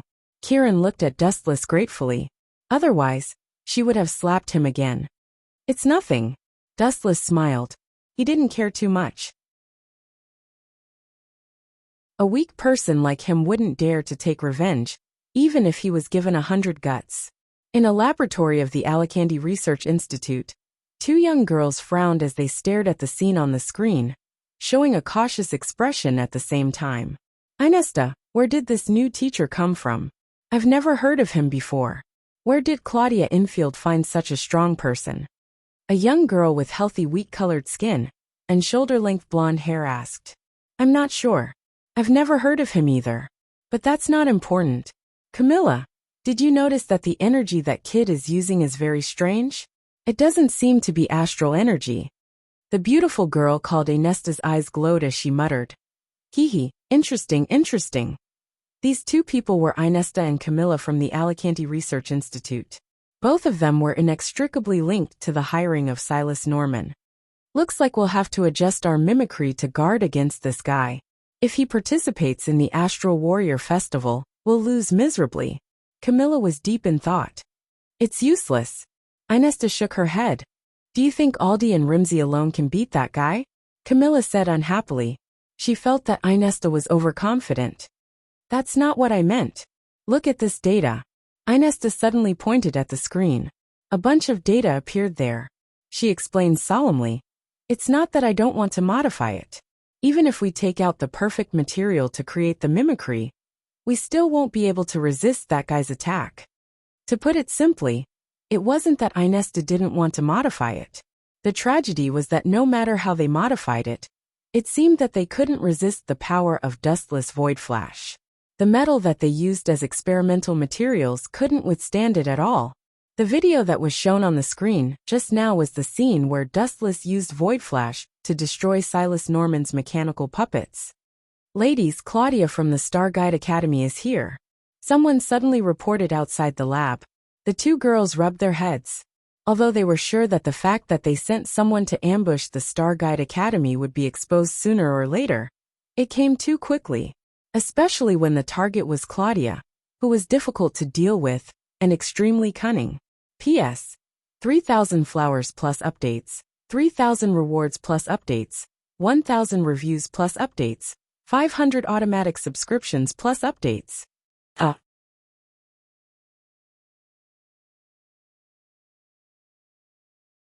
Chapter 16. "You bastard, can't you change your conditions?" Yu Shi and Hu Tao looked at each other. Looking at the pitiful state of Yu, they had the same opinion that they should never sign the so-called master-servant contract. It was too dangerous. If they had the slightest thought of disobeying Dustless, the curse would be activated. It was a cheat-like ability that could not be avoided. "You don't want to sign the contract? That's fine too, but..." Buzz buzz buzz. Dustless's fingertips emitted a destructive light as he aimed at Hu Tao's head. "If I use this move, your sister's head will have a hole. Do you want to try, little girl?" "You're so despicable." Yushi's cheeks twitched as she stared at Dustless furiously. Why didn't this guy have any morals and restraint as a strong person? He threatened her sister without saying anything. He was so shameless. What Dustless? Change his name to Shameless. It sounded more appropriate. "I'll sign it." Yushi gritted her teeth and was forced to agree. "What about you?" Dustless's gaze then fell on Hu Tao's face. He pointed the light at Yushi and threatened with a smile. "If you don't sign the contract, I won't make things difficult for you. However, I'll leave a big hole in your sister's beautiful face." The two sisters heard this and cursed in their hearts. This despicable and shameless bastard was too shameless. "I promise you," Hu Tao had no choice but to compromise. She had no choice but to lower her head. The two sisters had no choice but to follow Dustless's lead. In the end, with Wan Lia's help, Hu Tao and Yushi signed the master-servant contract and became Dustless's servants. From then on, Dustless lived an extremely corrupt life. Time flew by and in the blink of an eye, it was evening. At this moment, Dustless was wearing pajamas and lying lazily on the sofa. His head was resting on Hu Tao's ample cleavage. As for Yushi, she was in charge of massaging his legs. Her technique was perfect, as if she had received professional training. Her sister, Hu Tao, was peeling fruits and feeding them to Dustless one by one. The three ladies were so angry that they gritted their teeth, but they could not do anything. Dustless's orders were like the orders of God to them. If they disobeyed even the slightest thought, the evil curse would be activated, and they would suffer unspeakable suffering. Aya, it seems like we have guests. Wu Chen's squinted eyes suddenly opened and looked out of the window. He clearly felt a strange aura quietly approaching, and the hiding technique was very sophisticated. At first glance, he knew it belonged to the type of powerhouse. Wan Lia, go and welcome the guests outside. Remember to be polite to the ladies. Dustless glanced at Wan Lia, and then leisurely closed his eyes. As for Wan Lia, she looked at Dustless suspiciously. Someone was here? She did not notice it at all, and then nodded silently. Who is it? Could it be? Hu Tao and Yushi looked at each other. Their cheeks were filled with joy. Could it be that someone from the brave tribe had come to rescue them? Stop dreaming. No matter who it is, it can't be the hero tribe. Dustless bluntly attacked the two sisters and said coldly, that person should be a woman, and she is extremely powerful. I don't think she is any weaker than Dongqing Sun. Does your brave tribe have someone like that? Hearing this, Hu Tao and Yushi were greatly disappointed. Their beautiful eyes were replaced by despair. That's not right. How did you know it was a woman? Zhao looked at Dustless in confusion. This guy had been training them the whole afternoon and did not go out. How did he know that the person who ambushed them was a woman? Humph, a group of little kids. You won't understand even if I tell you. It has something to do with personal experience. Dustless said very confidently, looking at the ceiling comfortably. I have been in contact with too many women in my life. More than the number of meals you have eaten, understand? I can tell a man or a woman just by intuition. You only know how to brag. Hu Tao snorted lightly, expressing 100% disbelief. Hearing this, Dustless smiled. He was fooling the three women, but the person who came was indeed a woman. Although observation hockey can't distinguish the appearance of a human, the difference between the figure of a man and a woman can still be felt. This person is a woman, and through the perception of observation hockey, Dustless also knows that her chest is very big, even bigger than Nere's Koto's. She is strong and has a good figure. It shouldn't be her, right? In Dustless's mind, a beautiful woman wearing glasses and a white coat immediately popped up. Creak. Outside the bedroom, suddenly there was the sound of high-heeled shoes twisting. Dustless, Hu Tao, Yuki and Yuki all looked over. When they saw the person who came, both Yuki and Yuki were stunned and immediately exclaimed, Hasegawa-sensei? The person who was brought in by Wan Lia is the healthcare teacher of Yuki and Yuki's school, Hasegawa. Sure enough, it's her. Is she here for revenge? Dustless's eyes flashed and he closed his eyes again leisurely. I thought you would come in directly, but I didn't expect you to be so polite. Since you are not here to fight, sit down by yourself. Hasegawa's beautiful eyes looked at Dustless, seeing this guy holding left and right, living a G.O.D. like life, and said indifferently, more lustful and frivolous than I thought. You are really a pervert. Hee, lustful. Hearing this, Dustless laughed. Although he signed the master-servant contract, he didn't force the women to do anything excessive. How can he be related to perverts? Who are you here for? Dongqing Sen? Or Yuki and Yuki? Dustless asked and didn't hide it, saying bluntly, if it's for Dongqing Sun, then I'm sorry, that kid is dead. If it's for Yuki and Yuki, I'm very sorry, they are now my servants. As soon as his voice fell, Dustless felt an amazing hostility locked on him. Looking at the source, Hasegawa's beautiful eyes exuded a substantial chill, like a long knife stabbing at him.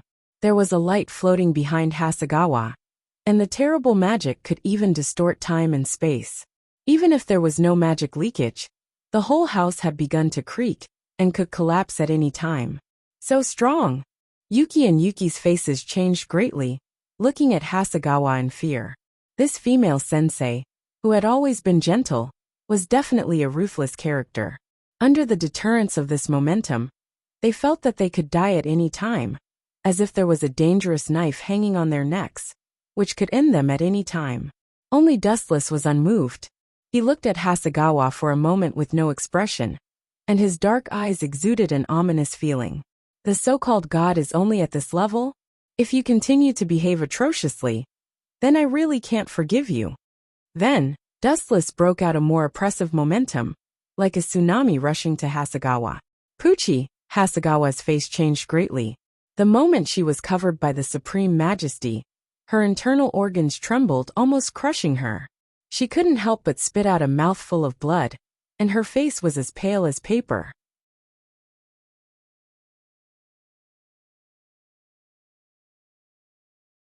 Chapter 17. What do you mean? Just say it. Ulysses frowned. She could feel that Dustless was implying something. Since this guy pointed out their weakness, he should be able to come up with a feasible solution. It's very simple. Your usage of Star Force is too simple. It can be expanded. Of course, it's not just you. The whole world is the same. Dustless's words stunned the three girls. Isn't the so-called Star Force used for combat? What's the use of it? Wang. At the same time, a wisp of golden light emerged from Wu Chen's fingertips. It was like liquid gold, and it was swimming around his fingertips. What is this? It doesn't look like Star Force. The three women exclaimed in unison. They looked at Wu Chen with eyes full of flowing lights. This guy was far more amazing than they had imagined. What they saw before was just the tip of the iceberg. This is chakra, Dustless said honestly. He looked at the three girls and slowly explained. Of course, you can also think of it as your own Star Force. Anyway, it has the same effect. Do you know that chakra has many uses? In addition to using ninjutsu, it can also stimulate the body and stimulate the cell activation. Your defense and speed will be greatly improved. The three girls were not stupid. Their eyes suddenly lit up. Dustless, Sensei is saying that Star Force can be used in this way? Among the three of them, the most excited one was Dating Qilin, because she was the most embarrassed one. She didn't have her own Huang family armament, and she had to rely on her excellent swordsmanship to win the battle. Her future achievements were pitiful. What Wu Chun said just now was equivalent to pointing out a great path to heaven for her. But can our Star Force really train the body like your chakra? Shasha Miyazaki looked at Dustless suspiciously. She felt that it was strange and unbelievable. Using the power of the stars to activate cells was something that had never been heard of before. It could be considered a fantasy. Of course. Dustless nodded. What he just said was actually the fourth Reikage chakra mode. It wasn't groundless. No matter what kind of energy it is, there are many ways of using it that can be expanded. After saying that, Dustless's body emitted a blue light that twirled around his fingertips. The ocean-like color was dreamy and illusory. This is spiritual pressure. It can also train the body's cells, Dustless explained. These words made the three women happy. They looked at each other, and the joy in their eyes was clearly visible. They looked at the person in front of them, and felt that he was as unfathomable as the sea. They had to admit that Dustless had opened a brand new door for them. All right, you guys can go back and figure it out yourselves. That's all I can say. Dustless waved his hand and ordered them to leave. He didn't have anything like star power, so he could only enlighten the three of them. Qilin, stay, Dustless added. Her. Yulis and Shashagong Shayi had a strange look on their faces. They exchanged glances with each other. Could it be that the two of them had an affair? I want to stay too, Yulis said stubbornly. Dustless rolled his eyes and asked snappily. You're staying? What's the matter? Can't I? Aren't you our teacher? If you want to teach, you should teach us together. Do you want to keep it to yourself? Yulis looked at Dustless with burning eyes. Shashagong Shayi also nodded lightly, as if she was determined to follow him. You two are really long-winded. Dustless didn't bother with the two and directly said to Kirin. Don't worry about them. Come with me. Dustless promised to teach Kirin personally, so he wouldn't lie to him. I'm sorry, two senpais. Doubting Qilin bowed slightly to the two, and then followed Dustless. These two bastards. Euless stomped her foot angrily. She looked at the two leaving, and felt inexplicably unhappy. All this time, Euless had naively thought that Dustless cared about her. After all, he had saved her time and time again. So she had developed an indescribable dependence on Dustless. But today, she realized that in Dustless's heart, she was just an ordinary student. There was no difference. It was Wu Chen's duty to save Yuli's in the past. After all, as her mentor, Wu Chen couldn't just watch as his student was killed. Then Senpai Dustless, won't the two senpais be angry? Kirin, who was weak and kind, asked worriedly. Angry? You think too much. That kid wanted to kill me before. Dustless shook his head indifferently. There was nothing between them. It was just an ordinary teacher-student relationship. Dustless then said to Kirin, show me your swordsmanship. Treat me as an enemy, and attack me with all your might. After hearing Dustless's words, Kirin naturally didn't hold back. She unsheathed her tachi, and attacked with an extremely tricky swordsmanship. Sky Mist Rindu had quietly left the Star Guide Academy. Who wants to see me? I don't know anyone. Sky Mist Rhinesol was wearing a thick robe, revealing only his face. His face was filled with endless doubt. He was sitting alone in a quiet coffee shop. He was surrounded by unfamiliar faces, and he didn't recognize any of them. Just yesterday, Sky Mist Rindu suddenly received a letter. There was no signature, only an invitation to meet him. At first, Sky Mist Rindu wanted to refuse, but in the end the letter said, if you want to know about your sister, Sky Mist Rindu. Sky Mist Rindu's heart was hooked by this sentence. That was why he sneaked out to meet the letter. I didn't expect you to be so punctual. A calm voice suddenly resounded in Sky Mist Rindu's ears. This voice was extremely calm, as if it had already expected that Sky Mist Rindu would show up. The voice was very calm and relaxed. P.S. 3,000 flowers plus updates, 3,000 rewards plus updates, 1,000 comments plus updates, 500 automatic subscriptions plus updates.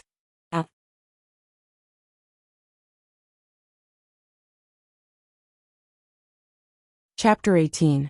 Ha ha ha. That incestuous woman is finished this time. You won't go easy on her, right? Stacy laughed exaggeratedly, while holding her stomach.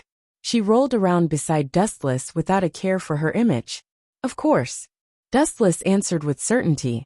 They were unrelated, so why would he go easy on her? Hee hee. When the time comes, you must do your best and teach that incestuous woman a lesson for me. Stacy winked at Dustless. She didn't even need to be told to massage Dustless's feet to relax. It wasn't hard to see that Stacy had a lot of resentment towards Black Iron Pearl. Are you hungry? Do you need this princess to personally cook some delicious food for you as a reward? Stacy's beautiful eyes flickered with a strange luster.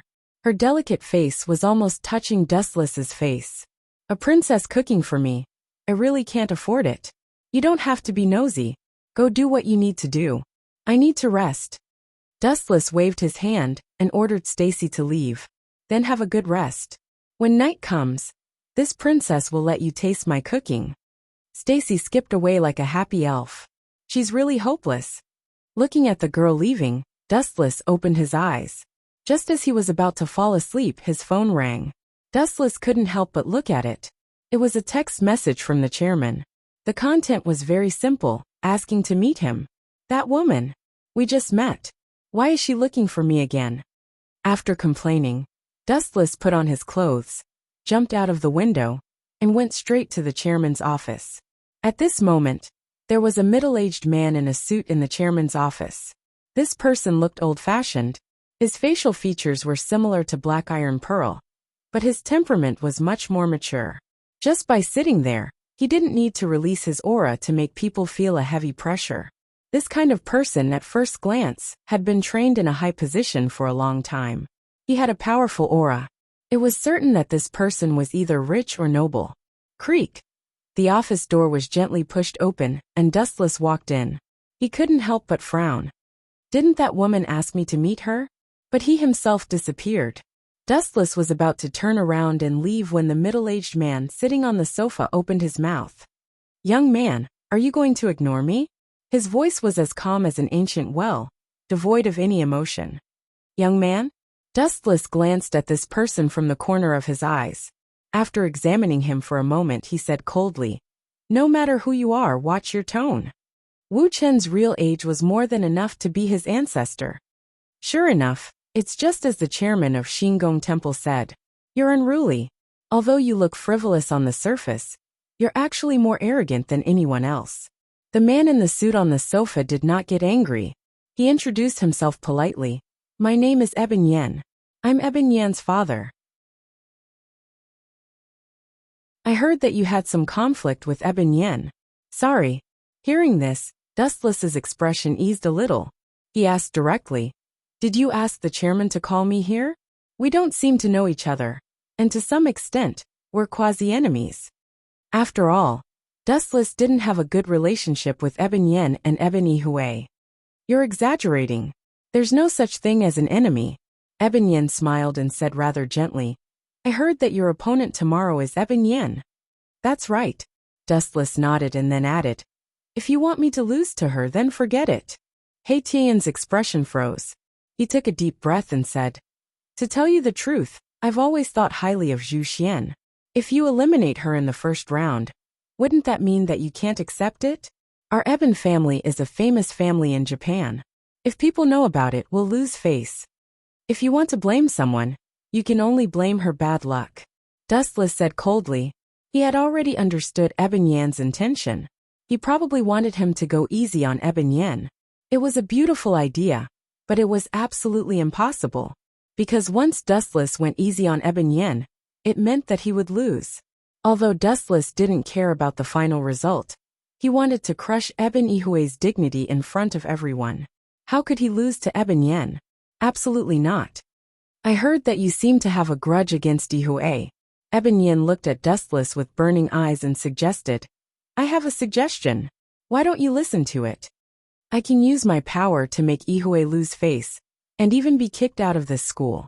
The premise is that you have to lose to Eben Yan, and let her participate in the 7 Stars Sword Dance Festival, as the representative of Shattering Military Academy. Eben Yan's eyes were shining with a strange light, like the bright moon. It seemed that he was sure that Dustless would agree. Are you serious? Dustless stared straight at Eben Yan. His tone was emotionless. Of course I'm serious. Why don't I tell you directly?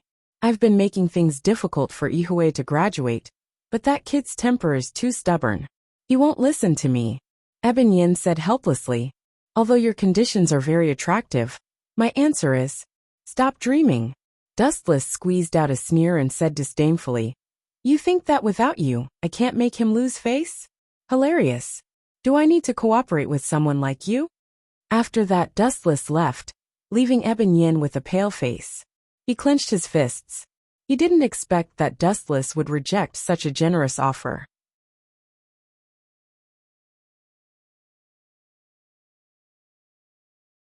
Chapter 19. Where's that demon? Dustless asked Kanna. You're willing to help me take care of it?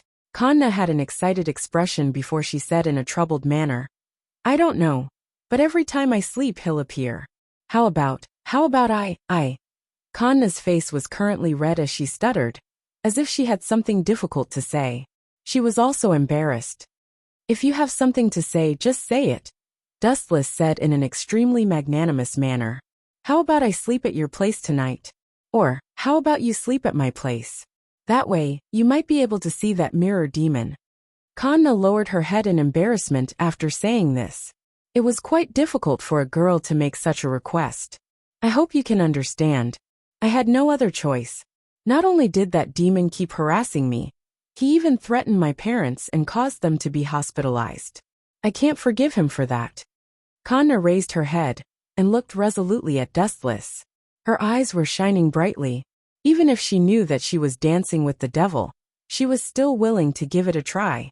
Your courage is commendable. You clearly know that we're all demons, yet you still dared to make such a request. Aren't you afraid that you're inviting a wolf into your home? No, you're currently in a wolf's den. We're all demons. Dustless revealed his 10 black tails right after he finished speaking. His tails were swaying eerily like pythons, causing Kanna to uncontrollably shiver. I know, but I have no other choice. Kanna chuckled wryly as she explained. The reason why I believe in you is because Nuliang-sen saved me once when I was young. Ever since then, I've felt that there really are demons in this world. But there are also good and bad demons. Just like humans, if there are bad demons, there will also be good demons. There are also good demons and bad demons. In other words, you're treating us as good demons? Since that's what you think, I'll be a good demon as well. Why don't you sleep at my place tonight? If that mirror demon really does appear, I'll destroy him. Dustless's eyes flashed coldly. Thank you for your generosity. Hearing this, Parent Kanna repeatedly bowed to Dustless in thanks. She didn't need anyone else to be polite.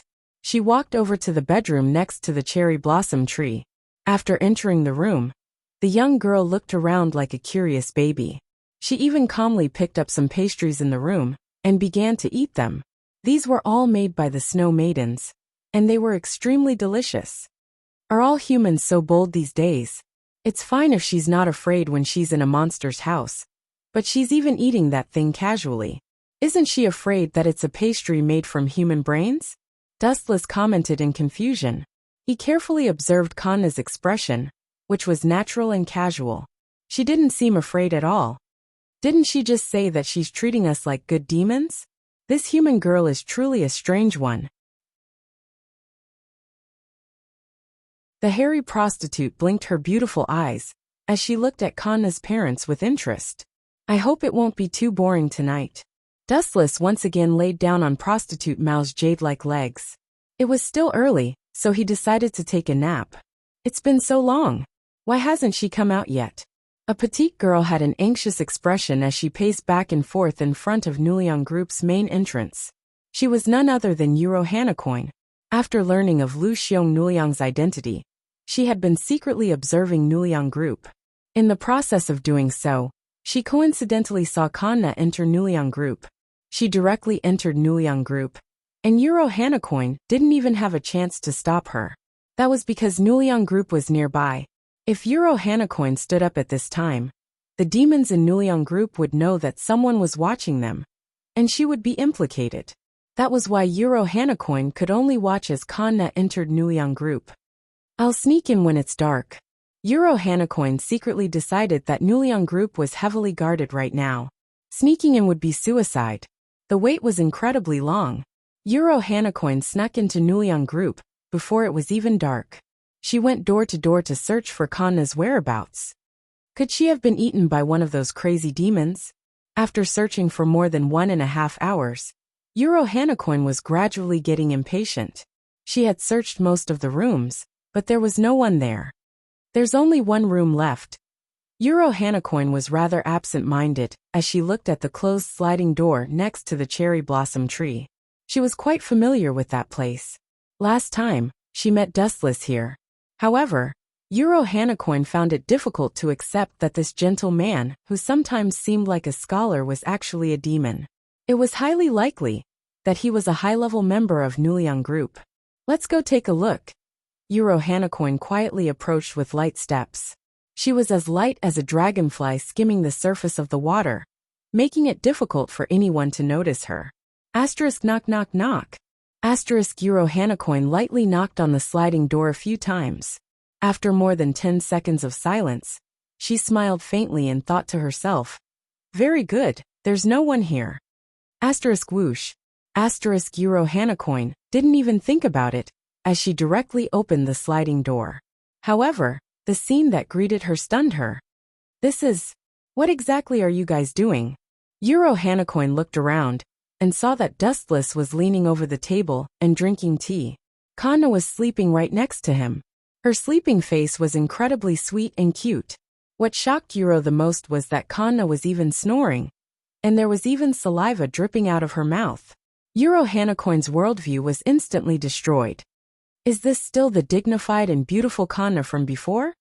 There's a powerful demon right next to you. You're sleeping so soundly that you don't even know if you're going to be eaten. Yuro, don't make such an exaggerated expression. The night is still young. Come sit down and drink some tea with me. Dustless pointed at the seat across from him and smiled faintly. His expression was calm, as if he was looking at one of his own.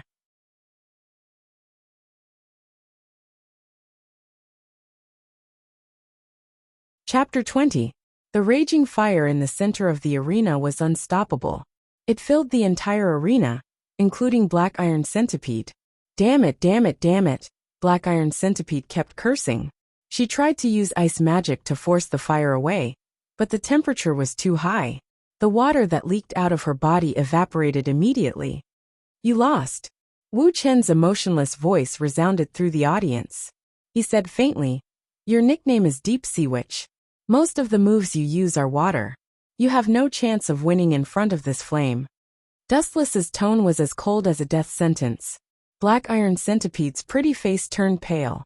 Water could suppress fire, but fire could also suppress water. Dustless's fire skills were obviously better, and Black Iron Centipede was suppressed. I admit defeat. Black Iron Centipede gritted her teeth and admitted defeat reluctantly. She had no choice but to admit defeat. The fire around her was like a cage. Black Iron Centipede couldn't move an inch, and her water moves would be evaporated immediately. So boring. After the referee announced the winner, Dustless left alone. The next match was between Eben and Kurihara Shizuki, but it seemed that he would have to wait until the afternoon. Dustless wasn't interested in watching. It would probably be like the original work. Eben would be beaten up, and then Kurihara Shizuki would be killed. There was no one in the hallway of the dorm. Dustless put his hands behind his head and hummed along the way. Tap, tap, tap, tap. A figure tailed behind Dustless like a thief, hiding here and there. He had been following him closely. Strange, where is he?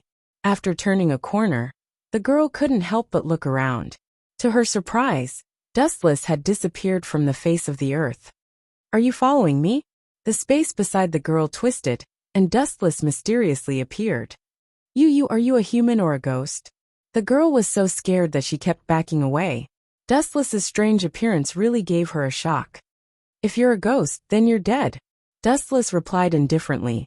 He stared at the girl's fair face and asked, You're Ice, right? You know me? The girl's eyes widened slightly. No, I don't. Dustless simply responded, and then said bluntly, But there are only two kinds of people who follow me. They either want to kill me, or they have something to ask of me. You should belong to the second kind, right? Ia's lips twitched when she heard this. Flames of anger flickered in her eyes. She gritted her teeth and suddenly knelt down. I hope you can help me. I am willing to give up everything for this. Why don't you get up first? A girl suddenly kneeling down. People might think I'm a bully. Dustless patted Ia's shoulder, and she slowly stood up. In fact, even if Ice didn't say anything, Dustless knew her motive. He asked, You want me to increase your strength, right? To be honest, I do have a way to increase your strength, but it won't do you any good. You're a genius in the way of the sword. As long as you practice diligently, you'll surpass your enemies sooner or later. But I can't wait anymore. Ia's face was full of despair. I want to stand out in this competition, but I can't do it with my strength. But I have no obligation to help you. Dustless shook his head and refused. He wasn't a bodhisattva. Ice was speechless. There was no such thing as a free lunch in the sky. She didn't have any power or influence, so there was nothing she could do with Dustless. I'll be yours from now on. As if she was really forced to a dead end. Ia's face was red as she threw caution to the wind. She nervously said, I'll promise you anything, including those perverted things. Perverted things? Do I look like the kind of person who can't satisfy his desires? Dustless touched his cheeks. His skin was white and lustrous, and he looked like a god. He didn't look like a perverted uncle at all. He immediately rolled his eyes and lightly scratched the girl's nose. Dustless knew about Ia's situation. In order to protect her father's foundation, she was really going all out. She didn't even hesitate to dance with the devil.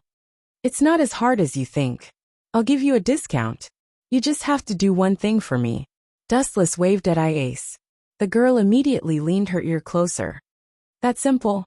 After a while, Iace looked at Dustless in surprise. Simple? You're too naive. Don't just look at the surface of things. Dustless shook his finger and reminded her with a serious expression. Remember, don't get caught. Otherwise, you might lose your life. Okay, you can go now. Remember to be careful. Dustless waved his hand. Ice left quietly. This girl is really naive. Isn't she afraid that I'm tricking her? Dustless looked at the departing Ice in a daze. He then went back to rest. It was almost evening. Dustless woke up from his deep sleep. His stomach was growling, and there were no snacks in the fridge. Winner Kurihara Shizumi. The sudden announcement spread to every corner of the school. Dustless, who was about to go to the cafeteria to eat, was stunned. Damn, is there something wrong with my ears this time? Kurihara Shizumi, that brat won. That's not right. I remember that Ebonichiro won. Dustless looked in the direction of the arena. He immediately turned into a beam of light and rushed over. He clearly remembered that in the original story, Ebonichiro was beaten up violently. Later, his small universe erupted, and he successfully counterattacked and defeated Kurihara Shizumi. But this time, with this kind of change, Dustless was wondering if he should go and finish him off. After all, that brat lost. He wouldn't meet him in the next match. When he arrived at the arena, Dustless looked at the center of the arena. There was a bloody corpse lying there. It was Ebonichiro. Dustless quickly spread his observation haki. After a while he frowned. This brat's heartbeat was already gone. F***ck. I let you live because I wanted to ruin your reputation, and then kill you. Now you're dead in advance. Dustless was on the verge of exploding, looking at Kurihara Shizuki, who was flaunting his prowess in the field. He couldn't wait to give him a few slaps. P.S. 3,000 flowers plus updates, 3,000 rewards plus updates, 1,000 comments plus updates, 500 automatic subscriptions plus updates.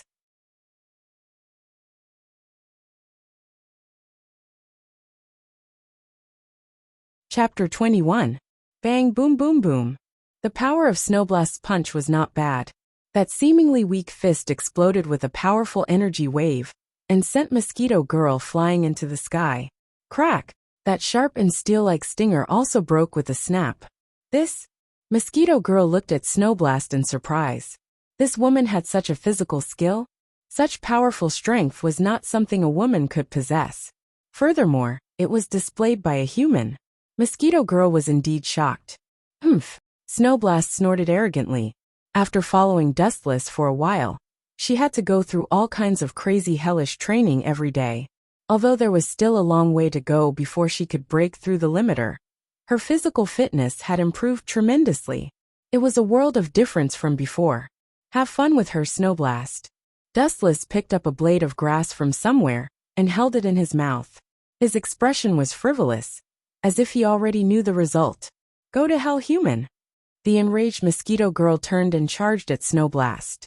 The two of them were soon engaged in a fierce battle. Their attacks were exchanged and both wanted to kill the other. Bang bang bang, boom boom boom ka ka ka. Not long after, a series of fierce battles began. The sound of explosions could be heard everywhere. Mosquito Girl was humiliated by her injury, so she used all of her strength to fight. Snowstorm also used all of his strength. If it was in the past, Snowflake would definitely be defeated by Mosquito Girl. He might even be killed instantly. After all, Mosquito Girl's strength was not bad. In the past, Snowflake was only the number 1 in B class. However, after following Dustless for a while, he did not give much advice on abilities. However, when it came to physical skills, Dustless gave crucial advice. Snowblast also increased her physical fitness, which was why she was able to suppress Mosquito Girl. Snowblast's explosive power was not any weaker than some strange people. Boom boom boom. The fierce battle continued. Although both sides won and lost, Snowblast also had wounds on her body. However, Mosquito Girl was even worse. Her left arm was broken, and one of her eyes was blinded. Other than that, there were other injuries on her body. Overall, Snowblast still had the upper hand. Rumble! There was another deafening explosion. Snowstorm's attack was effective again. Mosquito Girl was blown away. Her body smashed into a 20-story building. She spat out a lot of blood and pain. The building collapsed, and Mosquito Girl was buried under the rubble. Nothing happened for a long time.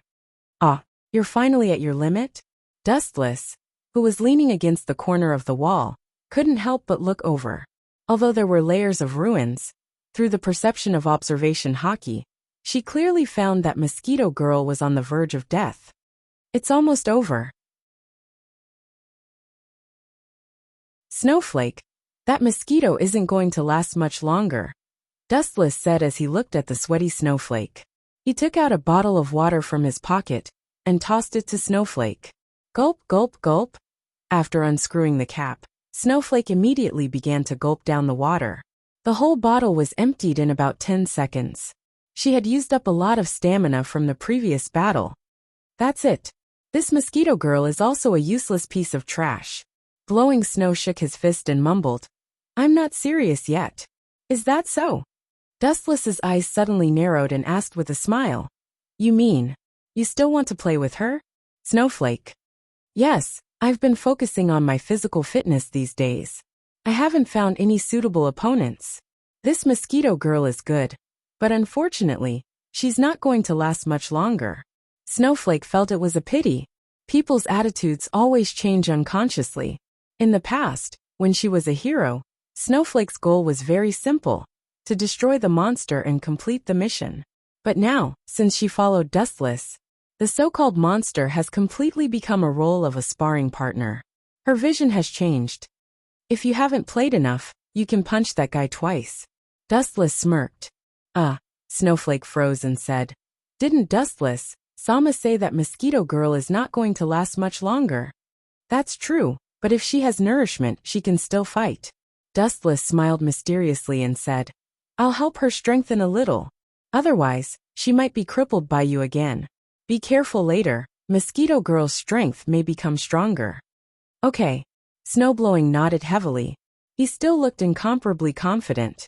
Wu Qin had also said that only through continuous pressure, unceasingly squeezing out one's own potential, and surpassing oneself, and overcoming countless difficulties, would one be able to break through the so-called limit. Rumble.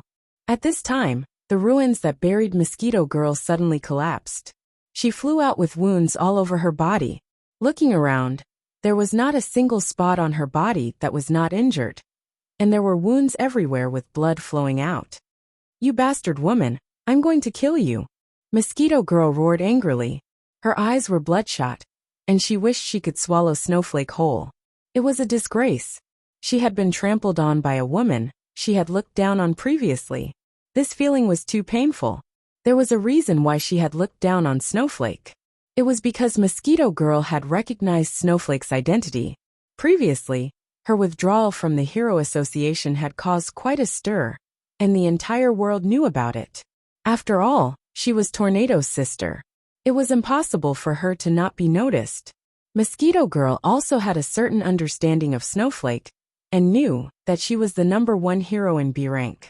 Therefore, she did not take it to heart. But now, she had been hung up and beaten by someone else.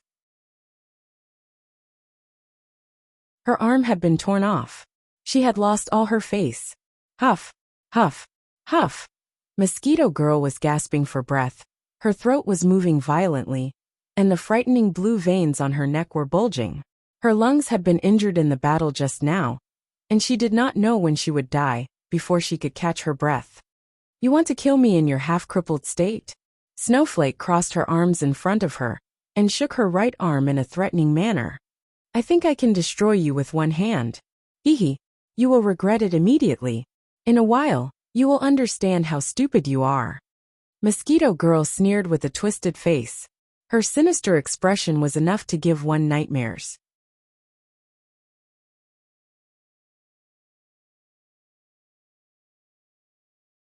Chapter 22.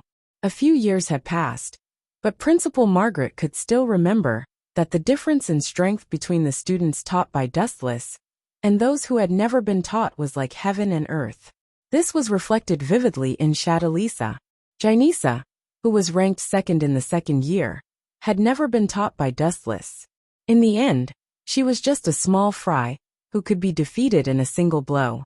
It's time to announce the winner, said Principal Margaret. Shadalisa was the only one left in the second year, so it went without saying who the final winner would be. About half an hour later, the competition was over. Shadalisa had just walked out of the venue when she ran into Dustless and Violet, who had been waiting for her for a long time. Unlike Shadalisa, Violet did not choose the Pandora industry. Instead, he chose to take over the family business. In a short period of time, the Bridget family became a superpower in the world's business, infiltrating various businesses in various countries.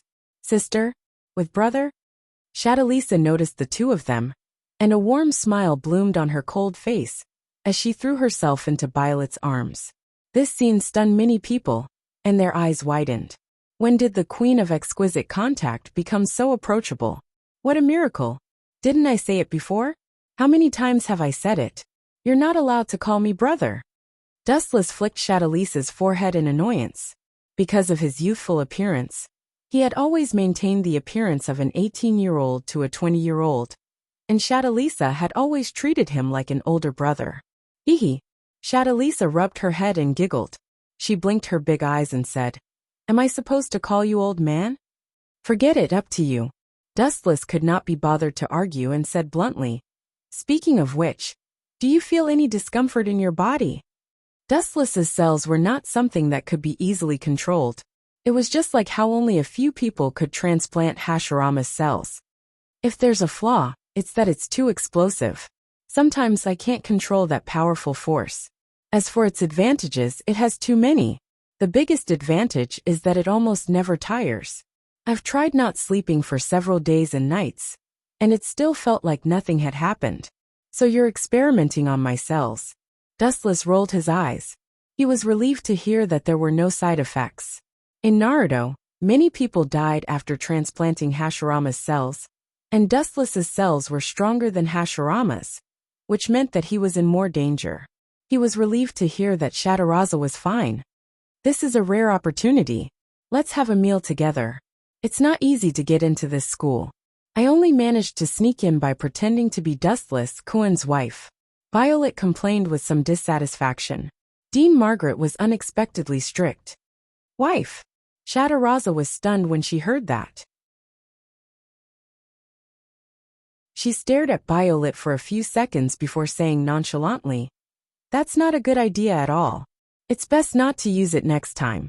It's too embarrassing to be exposed. After all, you are the head of Bridget's family." Aya, is that really the case? With a smirk on his face, Violet narrowed his eyes. "I seem to smell something sour. Whose vinegar jar has been knocked over?" Hearing Violet's words, Shadaraza was extremely embarrassed. She glared fiercely at Violet and clenched her fists, clearly implying that she would beat him up if he dared to speak any more nonsense. "You dare to threaten your sister?" Violet's interest was piqued as he said with a smile, "Do you believe that I will? Sister Yi?" Before Violet could finish, the sudden voice interrupted her with great surprise. "That name sounds familiar. Could it be that kid?" Dustless was also stunned.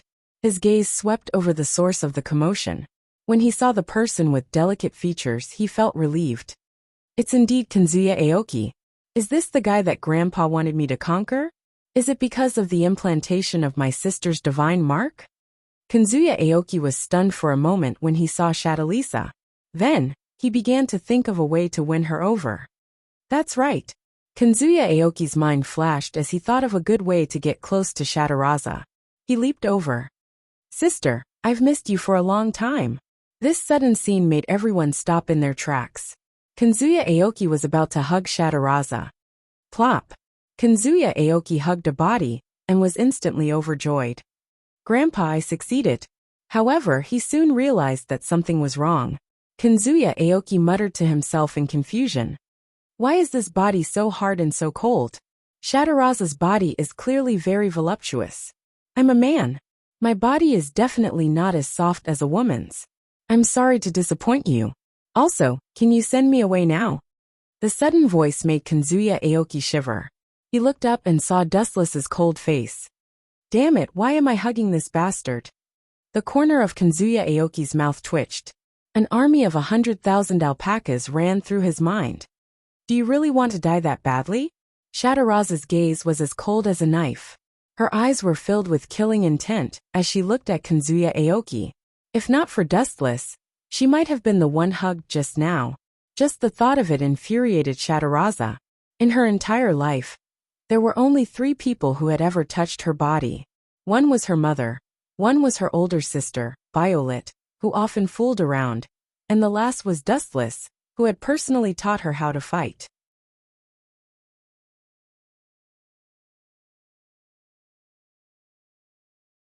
Chapter 23. Swoosh swoosh swoosh. Another sharp piercing sound came from the front, only to see a large number of arrows coming from the front, wanting to completely obliterate Dustless.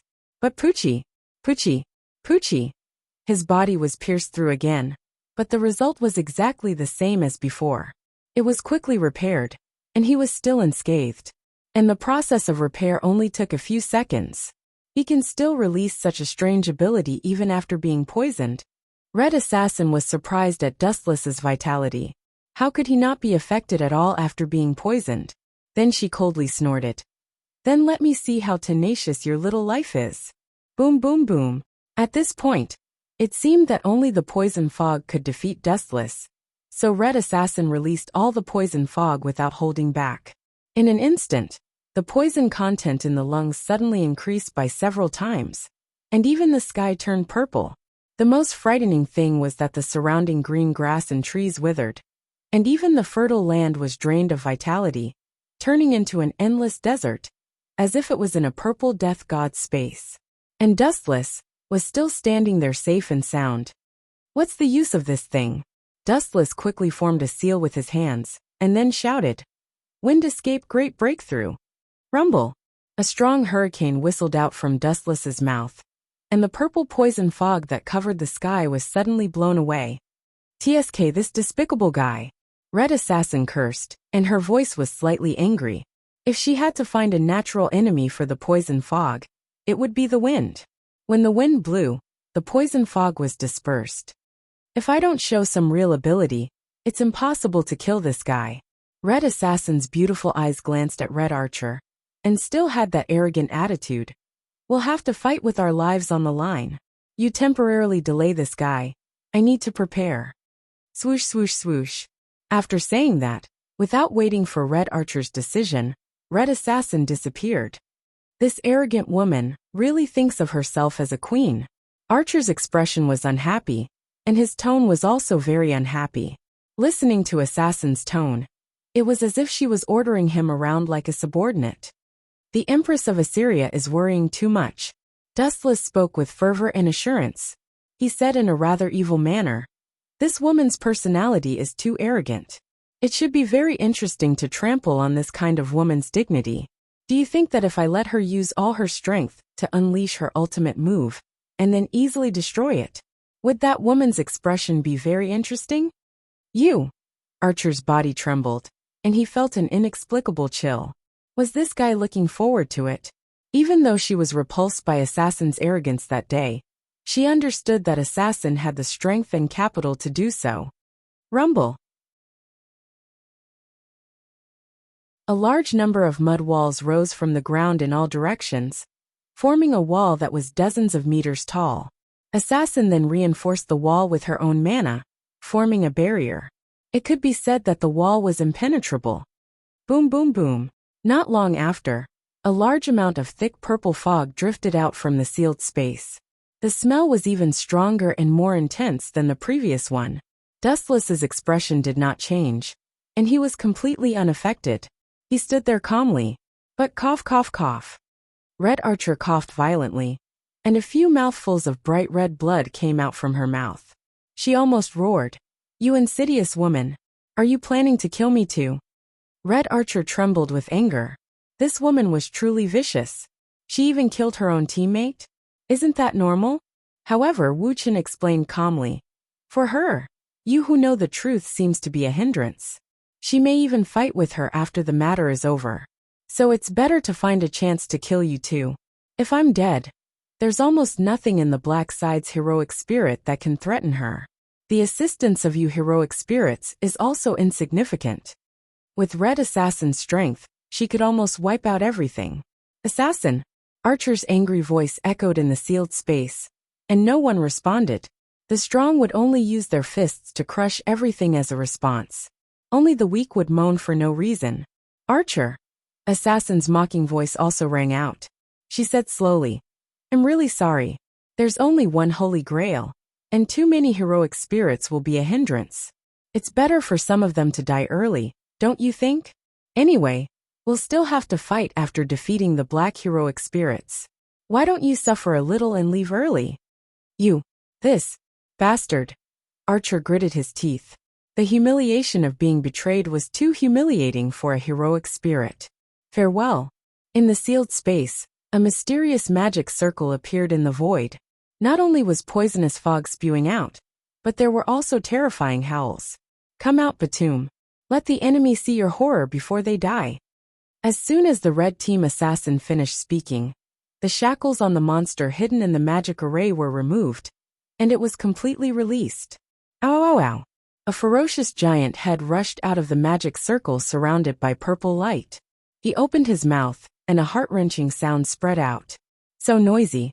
It's not like we're comparing whose voice is louder. Dustless picked his ears and looked up. For some reason, the monster only showed its head. Its huge body seemed to be hidden in the magic circle. However, even so, it was already very terrifying. This monster called Batum was a monster from Babylonian mythology. It was one of the 11 monsters created by Tiamat. Even Semiramis could not summon this monster in an instant.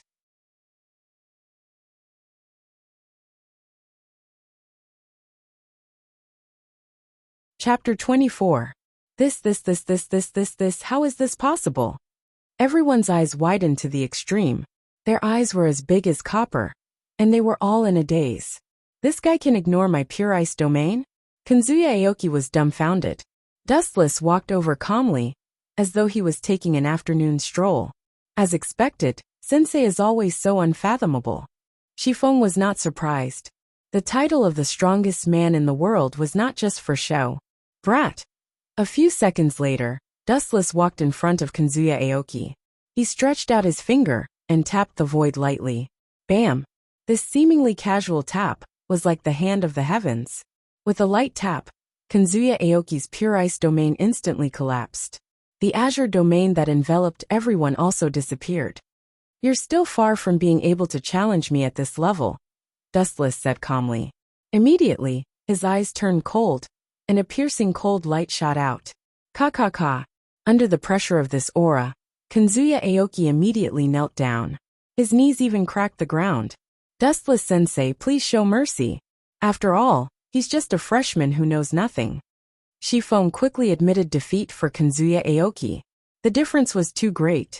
I have no intention of dealing with this kid. Otherwise, he would have been beheaded. Dustless turned and left. I just want him to understand the difference between us. Let's go, Shatalisa and Violet.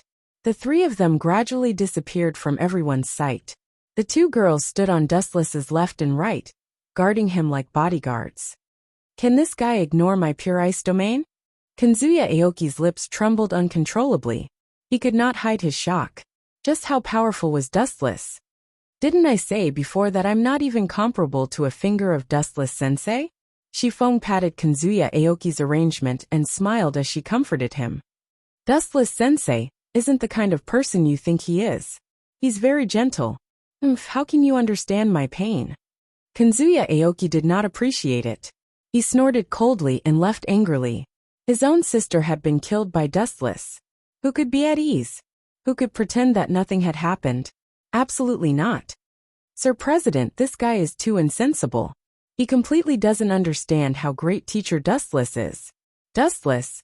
Sensei killed that brat's sister because Aoki and Yi had already been Nova at that time, and their consciousness couldn't return.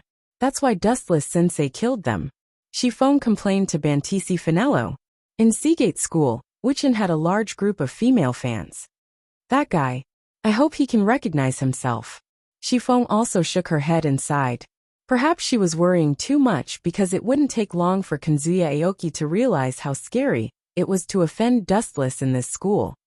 That despicable guy. The culprit who killed my sister seems to be quite popular. We have to be careful. Kanzuya Aoki was extremely depressed. Because he had offended Dustless, he realized that many people were looking at him strangely. Some of them were even filled with hostility. "Hey, brat." At this moment, a rather pleasant voice was heard. Kanzuya Aoki could not help but be stunned. He raised his head and saw a rather pretty girl blocking his way. "I'm Shinzukiya, a third-year student. Looking at your troubled and distressed look, it seems like you need help." The girl who suddenly appeared introduced. There was a playful glint deep in her eyes. "I'm a new student. Senior Shinzuki, may I know where the cafeteria is?"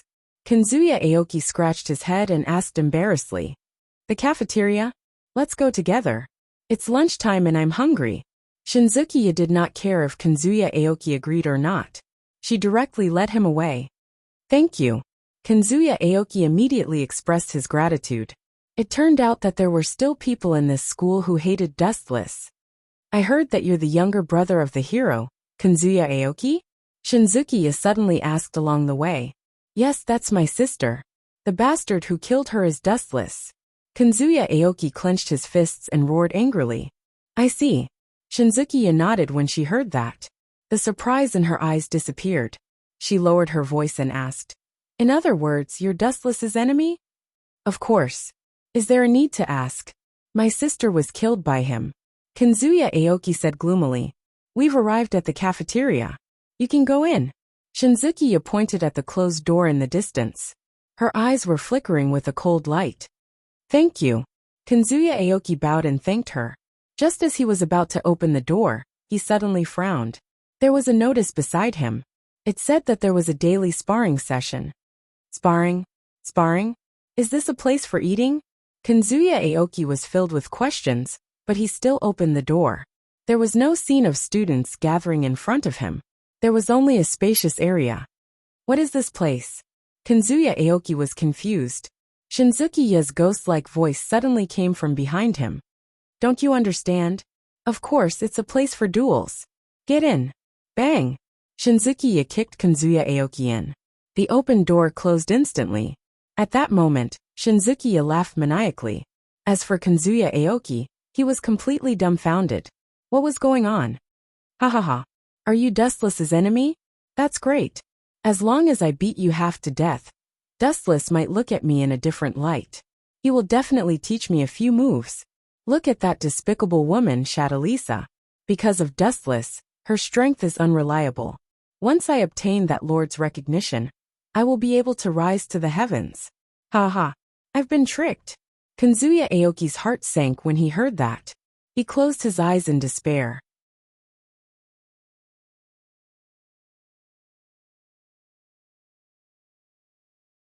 Chapter 25. Seeing the shiny sand wrapping around him, Dustless didn't dodge and let the sand wrap around him. He closed his eyes indifferently. Facing such a desperate situation, he didn't show any fear. However, Dustless's calm appearance had a different meaning in the eyes of others. Waste. I went out for a while, and a supply force of hundreds of ninjas was annihilated in less than half an hour. A group of useless things. The voice of the newcomer was imposing. His aura was calm and powerful. His body was sturdy, his skin was dark, and his majestic voice lingered in the sky. The sound of chakra stirred up a circle of ripples in the sky. But it was a monk. They were annihilated by such a little kid. How dare you? The face of the sand village is lost because of you. Looking at Dustless, who was instantly subdued by his ninjutsu, the thin monk's mouth raised a touch of disdain. He immediately looked around at the broken limbs. His cold eyes didn't show the slightest mercy. Instead, he mercilessly scolded. Clang, clang, clang. A roar similar to the collision of steel sounded. The burly man subconsciously looked up and saw that it was the sound that came from Dustless. Not bad, you didn't die. I didn't expect a waste like you to have some skills. The hunchbacked monk had a faint smile on his face. He crossed his arms in front of him and looked at Wu Qin, who was wrapped in golden sand, with great interest. His face was full of expectation and curiosity. It was not hard to see that he really hoped that Wu Qin could break free. It seemed that he was looking forward to Dustless's performance. It was like a cat playing with a mouse. Boom! The golden sand that surrounded Dustless burst open in an instant and scattered in all directions. Dustless was intact and exposed to the air. He looked straight forward and saw the mysterious person looking at him with a playful face.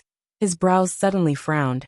His face became gloomy, and his eyes were filled with murderous intent. He pointed his thumb forward and pointed at the monk. Laser. The laser was ejected in a straight line, and in the blink of an eye, it was in front of him. What a strange trick. He doesn't even need to make hand seals. The bald monk looked at Dustless in surprise, and immediately looked at the oncoming laser and smiled faintly. He was not afraid at all. His demeanor was very calm. He didn't put Dustless in his eyes at all. There was a kind of feeling of being at the top. Son of a bitch taking advantage of your seniority. I will make you cry later. The corner of Dustless's mouth twitched fiercely, looking at the calm and composed old charcoal in front of him. Dustless was so angry that his nose was crooked. At the same time, he secretly raised his guard. This guy's origin was mysterious. There were only 4 known people in this world who could use the magnetic escape. Boom. Just as the light beam was about to penetrate the monk, a thick layer of sand suddenly stood in front of him, blocking Wu Chen's attack. Little brat, what's your name? My name is Finfu. After removing the metal sand in front of him, Finfu raised his head and said in a proud tone, looking down at Dustless like a proud rooster. Shut up. Who do you think you are? I have never heard of your name, which means you are a fake. If you are a fake, you should have the awareness of being a fake, especially an ugly son of a bitch like you, who has no human rights. You have no right to know my name. Dustless, who had a stomach full of anger, immediately began to attack with his mouth, using the most vicious words he could think of. You said I am ugly? The old monk called Finfu's mouth twitched fiercely. He didn't understand Dustless's words, but when he heard the words, an ugly son of a bitch like you who has no human rights, he was instantly enraged. Chakra was so angry that he went berserk. Finfu's old face was burning. Dustless's vicious words made him feel worse than if he was beaten up. Go to hell. Finfu's eyes were red, full of anger. His thin body suddenly burst out, but his palm was huge, comparable to a bear's paw, and grabbed Dustless's neck with a ferocious smile on his face. Looking at this situation, it seemed that he wanted to remove Dustless's head. You dare to say I am ugly? I will beat your mother until she doesn't recognize you, you bastard. Finfu roared to the sky, seeing Dustless was motionless, and he was about to succeed. His voice was full of endless joy, and the smile on his face was as scary as a ghost. However, Dustless just smiled strangely. His dark eyes rolled rapidly, and the 5-pointed Mangekyo Sharingan stared at the big hand of Finfu, grinning, and staring at the big hand. An irregular black flame flashed in his eyes. Amaterasu. Blood suddenly flowed out of the corner of his eyes, and the black flame surged out and almost instantly fell on Rakshasa's arm. It hurts. Damn son of a bitch. The severe pain instantly spread to the nerve cells all over his body. Rakshasa looked at his right arm in surprise, and was horrified to find that his right arm was wrapped in a black flame. Sharingan. Damn son of a bitch, you are from the Uchiha clan. I am the one who wants your old life. With a ferocious smile, Dustless's body floated with a golden luster, and in an instant, he appeared behind Finfu. Have you ever been kicked at the speed of light? Now I will let you taste what it feels like to be kicked at the speed of light. Light speed kick.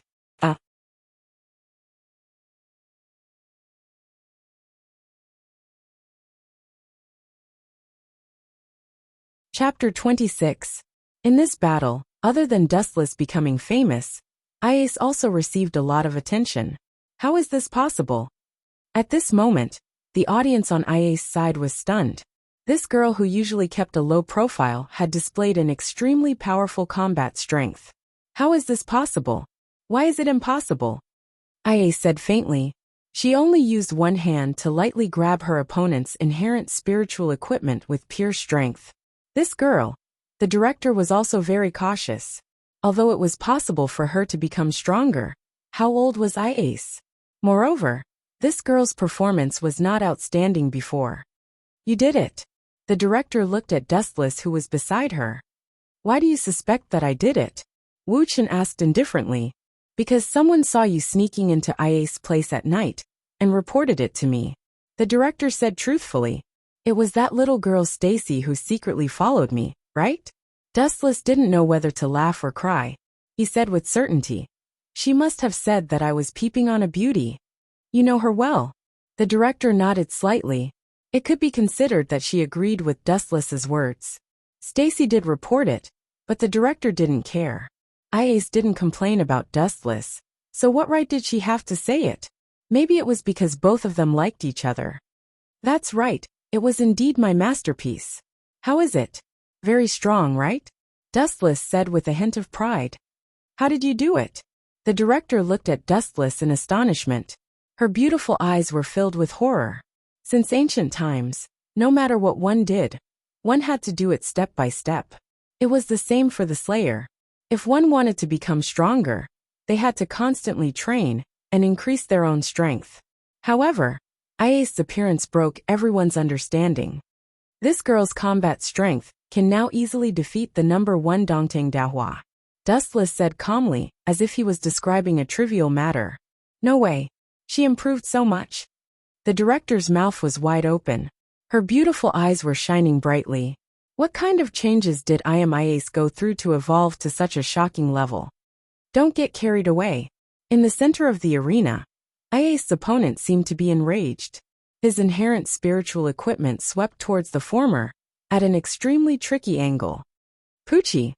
A deep scar appeared on Iace's snow-white wrist, and her bones could be seen. It doesn't seem to be of much use. Seeing this, the chairman's inner throbbing quickly calmed down. So what if he gained great power? His skills and experience did not increase. Just watch carefully. Don't underestimate people with my bloodline. Dustless crossed his arms in front of his chest. He was confident in Iace. Your bloodline.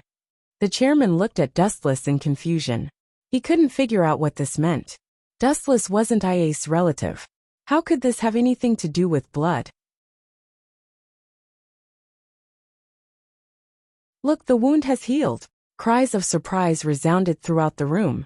The chairman subconsciously looked at Iace, and her beautiful eyes immediately narrowed. Her wrist, which had been cut, had already recovered. There wasn't even a scar left behind. Did you give this to her too?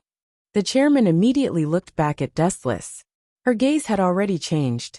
It was both greedy and passionate. You seem to be very tempted. Looking at the chairman's fascinated face, Dustless calmly said, Of course this kind of wound can be healed. Vampires have almost unlimited lifespan. This kind of superficial wound can be automatically healed. Vampires. The chairman was shocked and exclaimed, You turned Iace into a monster like a vampire? Monster? I really don't know where your prejudice comes from. If you want to gain great power, you have to go through some necessary changes. Although you're completely separated from humans, it's not without benefits. First of all, you gain unlimited lifespan. Dustless didn't hide anything and said bluntly, Ordinary wounds will automatically heal, unless it's an extremely fatal wound that requires blood to heal. From a human to a vampire. I feel like this is a scene from a movie. The chairman's eyes were filled with doubt, but also with excitement. Kiki. Dustless suddenly laughed sinisterly, revealing 2 terrifying fangs. He licked the chairman's neck with his tongue and said, Do you want me to give it a try? Hearing this, the chairman immediately shuddered, and then quickly distanced herself from Dustless.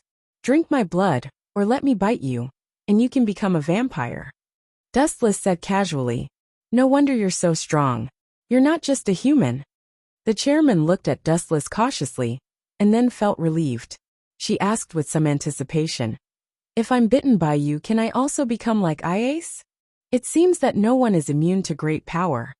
Dustless smiled slightly, and nodded in agreement. Not to mention, Iace had almost unlimited lifespan, and a body that could heal at will. No, you'll be more outstanding than her. Dustless paused and explained, Iace's own strength is too weak. You're far stronger than her. After becoming a vampire, your strength will increase far beyond her. Who asked you to have a higher starting line than her? What about the side effects? The chairman looked at Dustless and asked. She wasn't stupid. There was no such thing as a free lunch.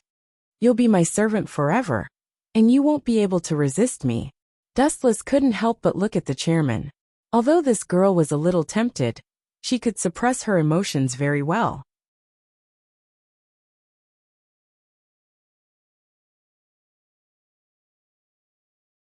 Chapter 27.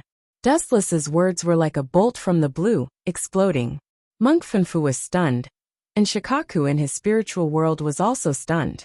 It wasn't until a long time later that Shikaku recovered and began to curse without hesitation. Fuck, don't use your Sharingan. I promise I won't kill you.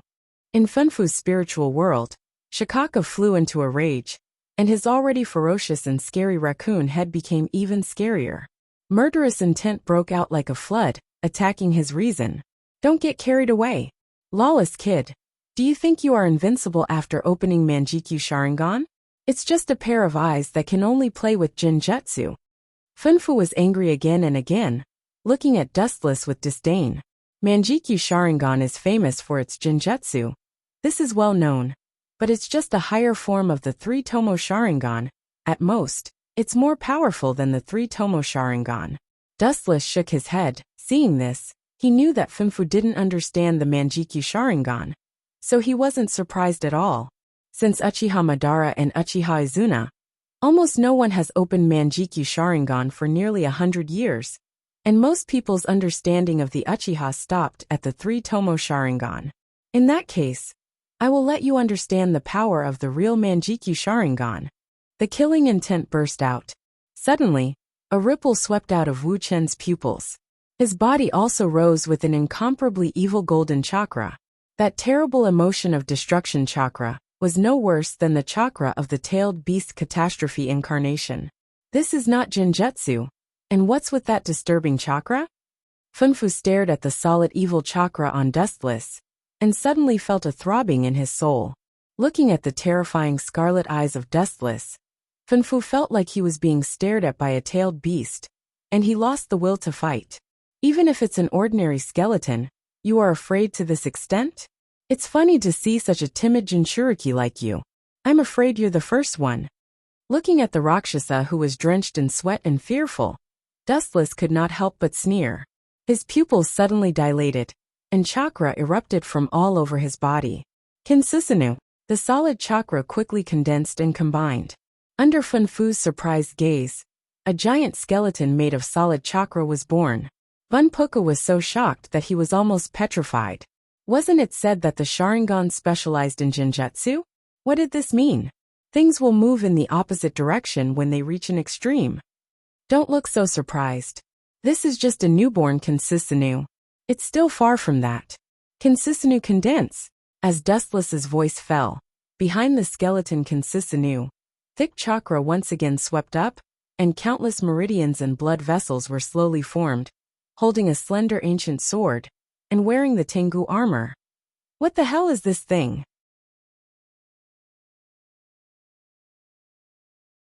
Taking a deep breath, Funfu's pupils were gloomy, and he desperately looked at the giant chakra that covered the sky. The majestic and oppressive chakra almost made him delirious. This is the Kinsusanu of the Uchiha clan. It's really amazing. That kid has opened the Manjikyu Sharingan, and he has mastered this technique that can be called the power of the gods. He really has the strength to fight me head-on. In Rakshasa's spiritual world, Ichibi Shikaka muttered to himself, and his tone was no longer as arrogant and unrestrained as before. Instead, it was replaced by an unprecedented seriousness, and at the same time, it was unusually heavy. And what made Shikaka most concerned was that Kinsusanu was obviously not ordinary. This is obviously a mature Kinsusanu. How can it be so big? Shikaka's face was black, and he was very speechless. It was obviously a mature Kinsusanu, and it wasn't the ultimate Kinsusanu, but its body size was twice as big as other mature Kinsusanu. Can it be called the power of the gods? Although Shikaka didn't understand it for a long time, but the power of the gods made him feel desperate, indicating that Kinsusanu has surpassed the limit of ninjutsu. Kinsusanu symbolizes destruction. As long as you see it once, you will inevitably die. One slash can cut off everything, and its power is comparable to that of a bijou, Dustless lightly explained. Although his Kinsusanu was only a mature Kinsusanu, Its size was twice as big as Itachi, and its ability was naturally much stronger. At the same time, his body was extremely uncomfortable, and his bones were stinging as if they were being pricked by needles. His vision suddenly blurred, and his spirit was extremely tired. Damn, is this the side effect of Kinsisanu? Before, when I used Amaterasu and Tsukuyomi, I didn't feel too strong, but I didn't expect Kinsisanu to be so exhausting. It seems that I have to end this quickly. Staring at Shikaku, Dustless controlled Kinsisanu to move forward, and he felt tired all over his body, and his killing intent became stronger. The dark straight shadow covered the earth, and the sharp shadow refracted by the shadow made Shikaku's whole body extremely painful, and inevitably, he subconsciously looked at Dustless. Kinsisanu's long katana was raised high, like a guillotine, and the person who was about to be beheaded wasn't Shikaku himself, but the whole earth. Boom! Like a god's attack, the earth suddenly burst open, and a dark crack suddenly appeared on the perfect earth, and the narrow crack extended infinitely more than 100 meters, and the bottom couldn't be seen. Even the flow of air was cut off by Dustless's Kinsisanu. Under one slash, the sky was so small, and the earth was so fragile.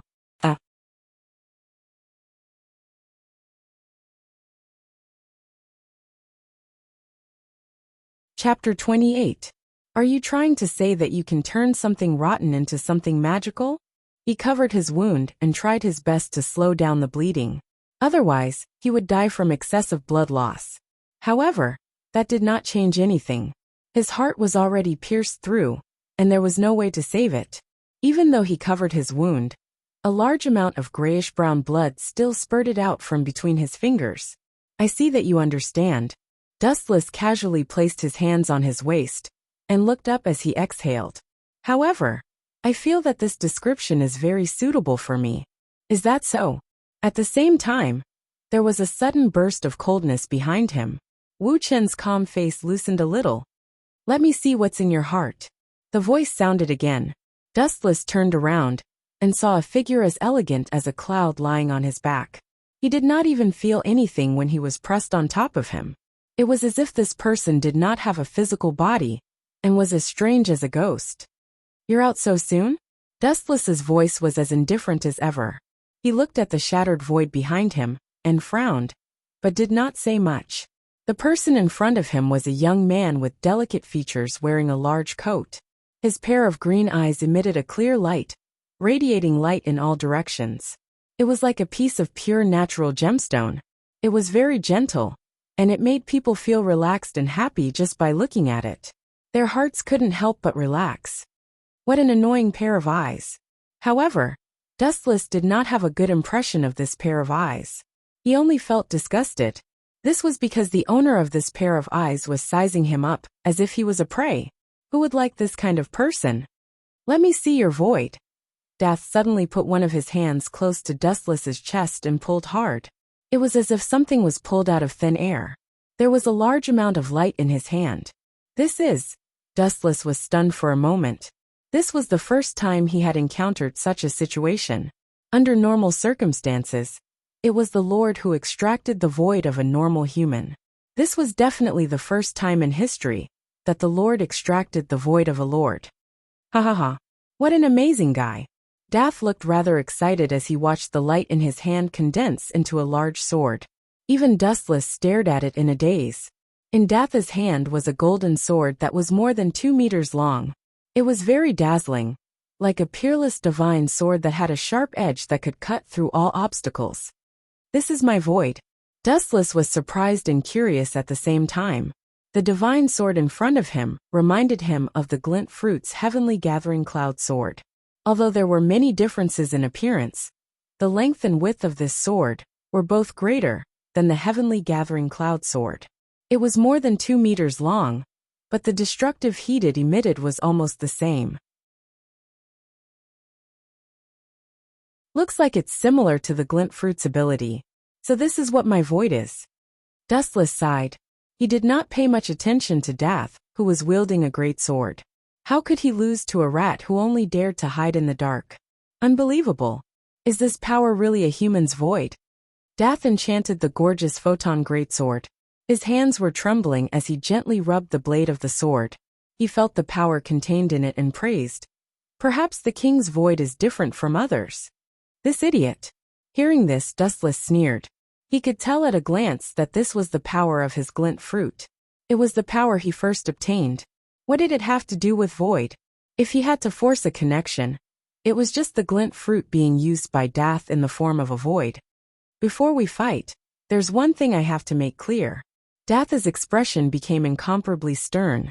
He said with the tone of a victor, "If you're willing to create a new world with Ingman's real name, I'm willing to stand by your side."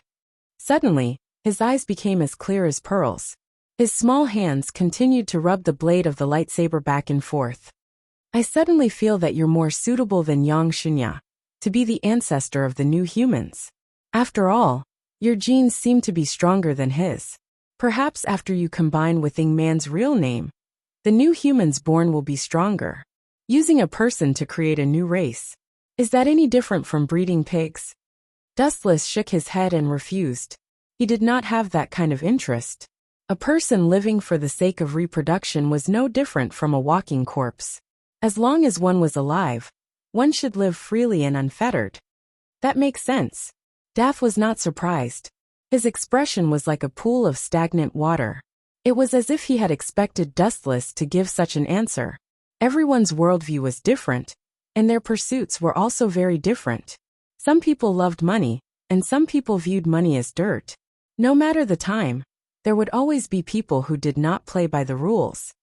Although I can understand what you're thinking, I won't allow you to ruin my plan. Dath's eyes suddenly emitted a shocking chill. He was like a bloodthirsty beast. He held the golden greatsword with both hands, and slashed it fiercely in front of him. Boom, boom, boom. A huge slash swarmed over. It was unstoppable, like a fierce dragon that had broken out of its cage. It gnawed on the ground, and tore open a very conspicuous gully. It went straight for Dustless.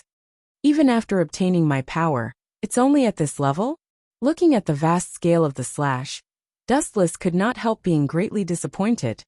Better let me teach you how to use the power of light. As soon as he finished speaking, countless rays of light burst out from Dustless's body like a small sun.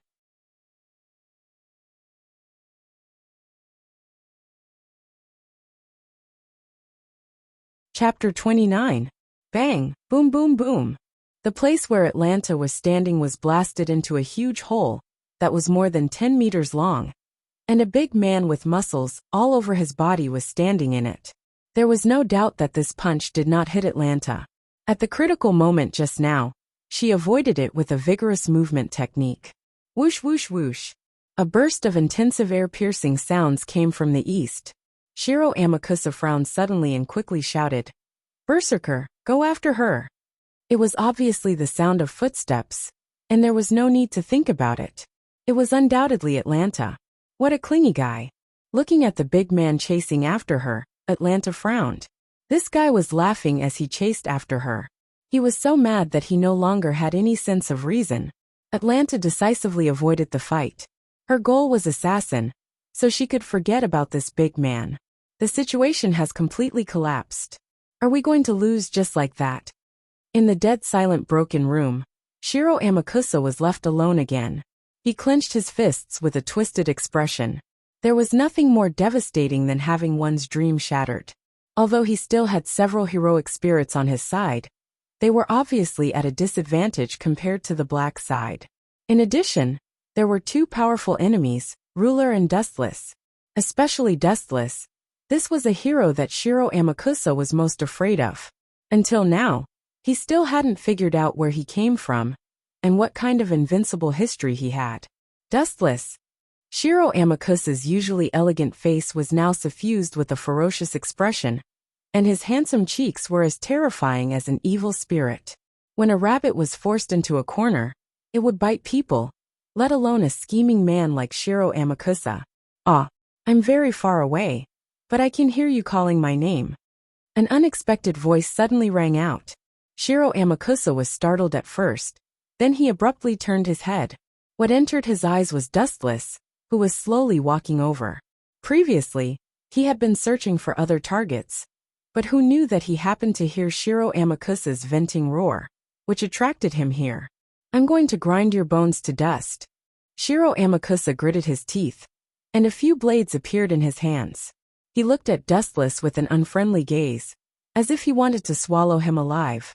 If I remember correctly, this is the first time we've met. What's with your hateful expression? Dustless was also puzzled. It was clearly the first time they had met.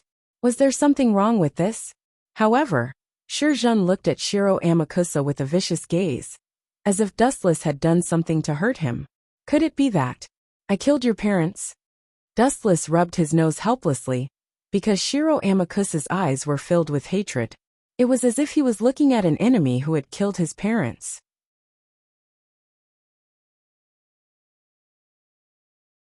You've ruined my dream and prevented me from saving the entire human race. This is countless times more serious than killing my parents.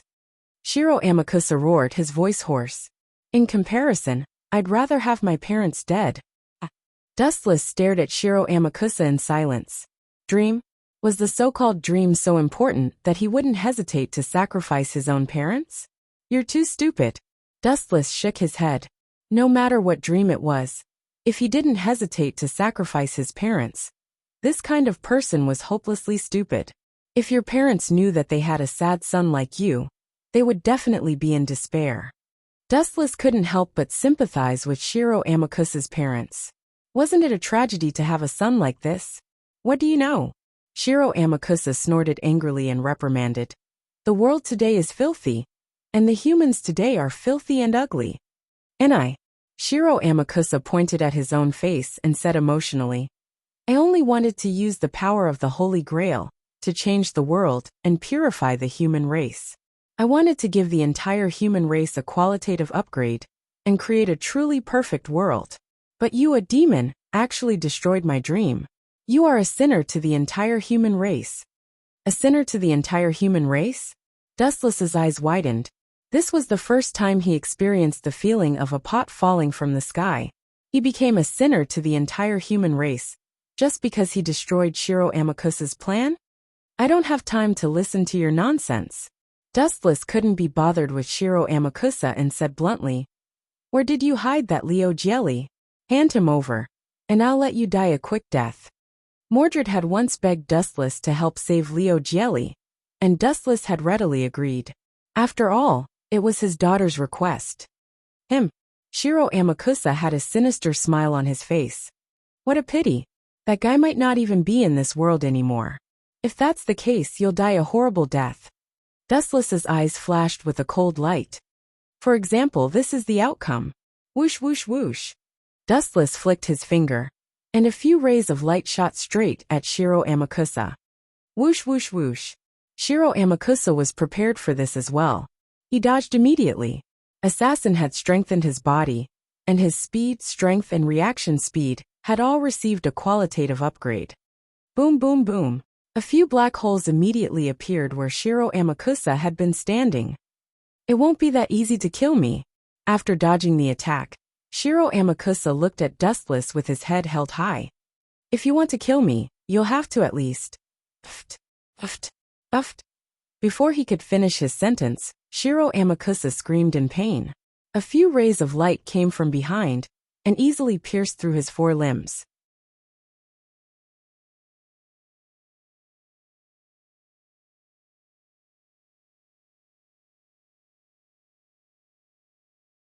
Chapter 30. Plop. Shiro Amakusa didn't even have the strength to stand. 2 holes appeared in his legs. His legs went soft, and he fell flat on his face. Dustless slowly walked over. Shiro Amakusa's face was full of hatred. It's you. Even though he knew that death was near, Shiro Amakusa still didn't know how to repent. Like a beast that had been forced into a desperate situation, he roared fiercely. Why did you stop me from saving all of humanity? You Bang! Dustless stepped on Shiro Amakusa's head. Because he used too much force, Shiro Amakusa's chin hit the floor, and it was instantly a bloody mess. All of his teeth were knocked out, and he was in so much pain that a layer of cold sweat appeared on his scalp. I'm sorry. I didn't control my strength just now. I'm really sorry. Dustless's eyes narrowed into crescents, and he smiled sinisterly. You ah. Shiro Amakusa screamed in pain halfway through his sentence. It wasn't just his teeth. His upper and lower lips had been ground to mush. It was too painful to move the corners of his mouth when he spoke. You, I don't care why you're looking for that Leo jelly. I'll destroy everything you want. Even though he was grimacing in pain, even though he knew that he was going to die, Shiro Amakusa still went against Dustless. Dustless carefully examined Shiro Amakusa for a moment. I haven't met an iron-headed child like you in many years. Dustless's eyes flashed with a dark red light. If you want to play, I'll play with you until the end. After saying that, Dustless moved his foot and landed on Shiro Amakusa's shoulder. It seemed like he was planning to crush him. Saber. At this time, Shiro Amakusa suddenly roared. His face was ferocious, and he scolded in exasperation. Useless trash, you were actually defeated by a mere cyborg, and the strongest swordsman at that. Bah. Dustless was startled by Shiro Amakusa's nonsensical words. Did he mean that Mordred had been defeated? The opponent is an android. Does that mean Sieg? I failed. It's all because of these guys. Apart from Assassin, none of them were useful, Shiro Amakusa complained. Lancer was killed by Dustless. Ryder was also killed by Dustless. Archer, Atlanta, surrendered to Dustless, and Mordred was also defeated. Just thinking about Shiro Amakusa made sure Jeanne want to vomit blood. What kind of bullshit was this? Brat, what's wrong with Mordred? Dustless's foot landed on Shiro Amakusa's shoulder, causing his bones to crack. What's your relationship with that guy? Why do you care so much about her? Shiro Amakusa asked hoarsely. It seemed that from the beginning, Dustless and Mordred had an inexplicable relationship. Technically, she's my daughter, even though we're not related by blood, Dustless said truthfully. Your daughter? Shiro Amakusa was completely dumbfounded.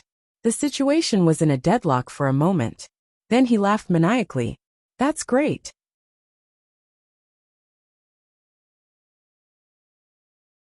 I'm sorry to tell you that your daughter has already been killed by that clone.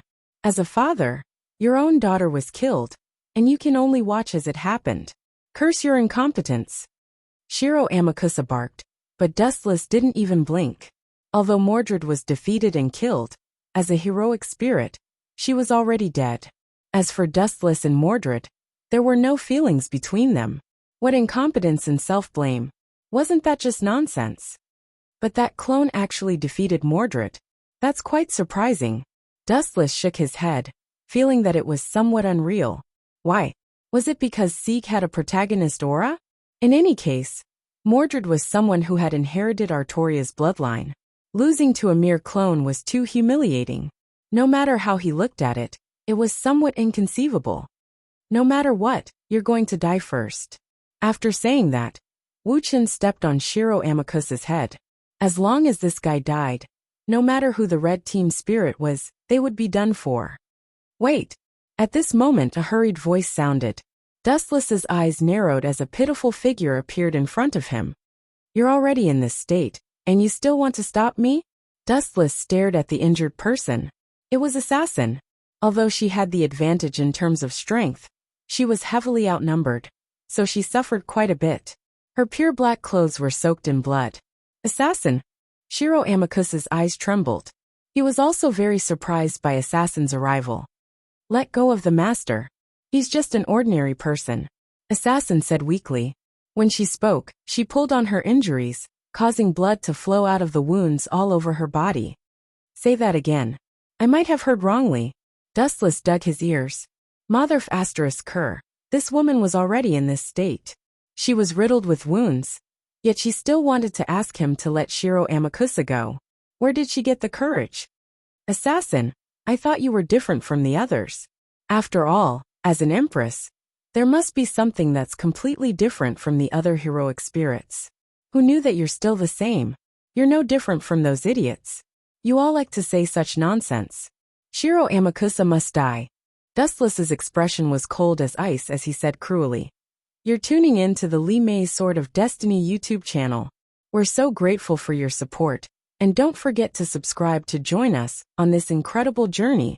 through captivating stories. Your generosity through donations truly makes a world of difference, as it's the primary source of revenue that allows me to expand and enhance this channel for you. Thank you from the bottom of my heart for being a part of this adventure.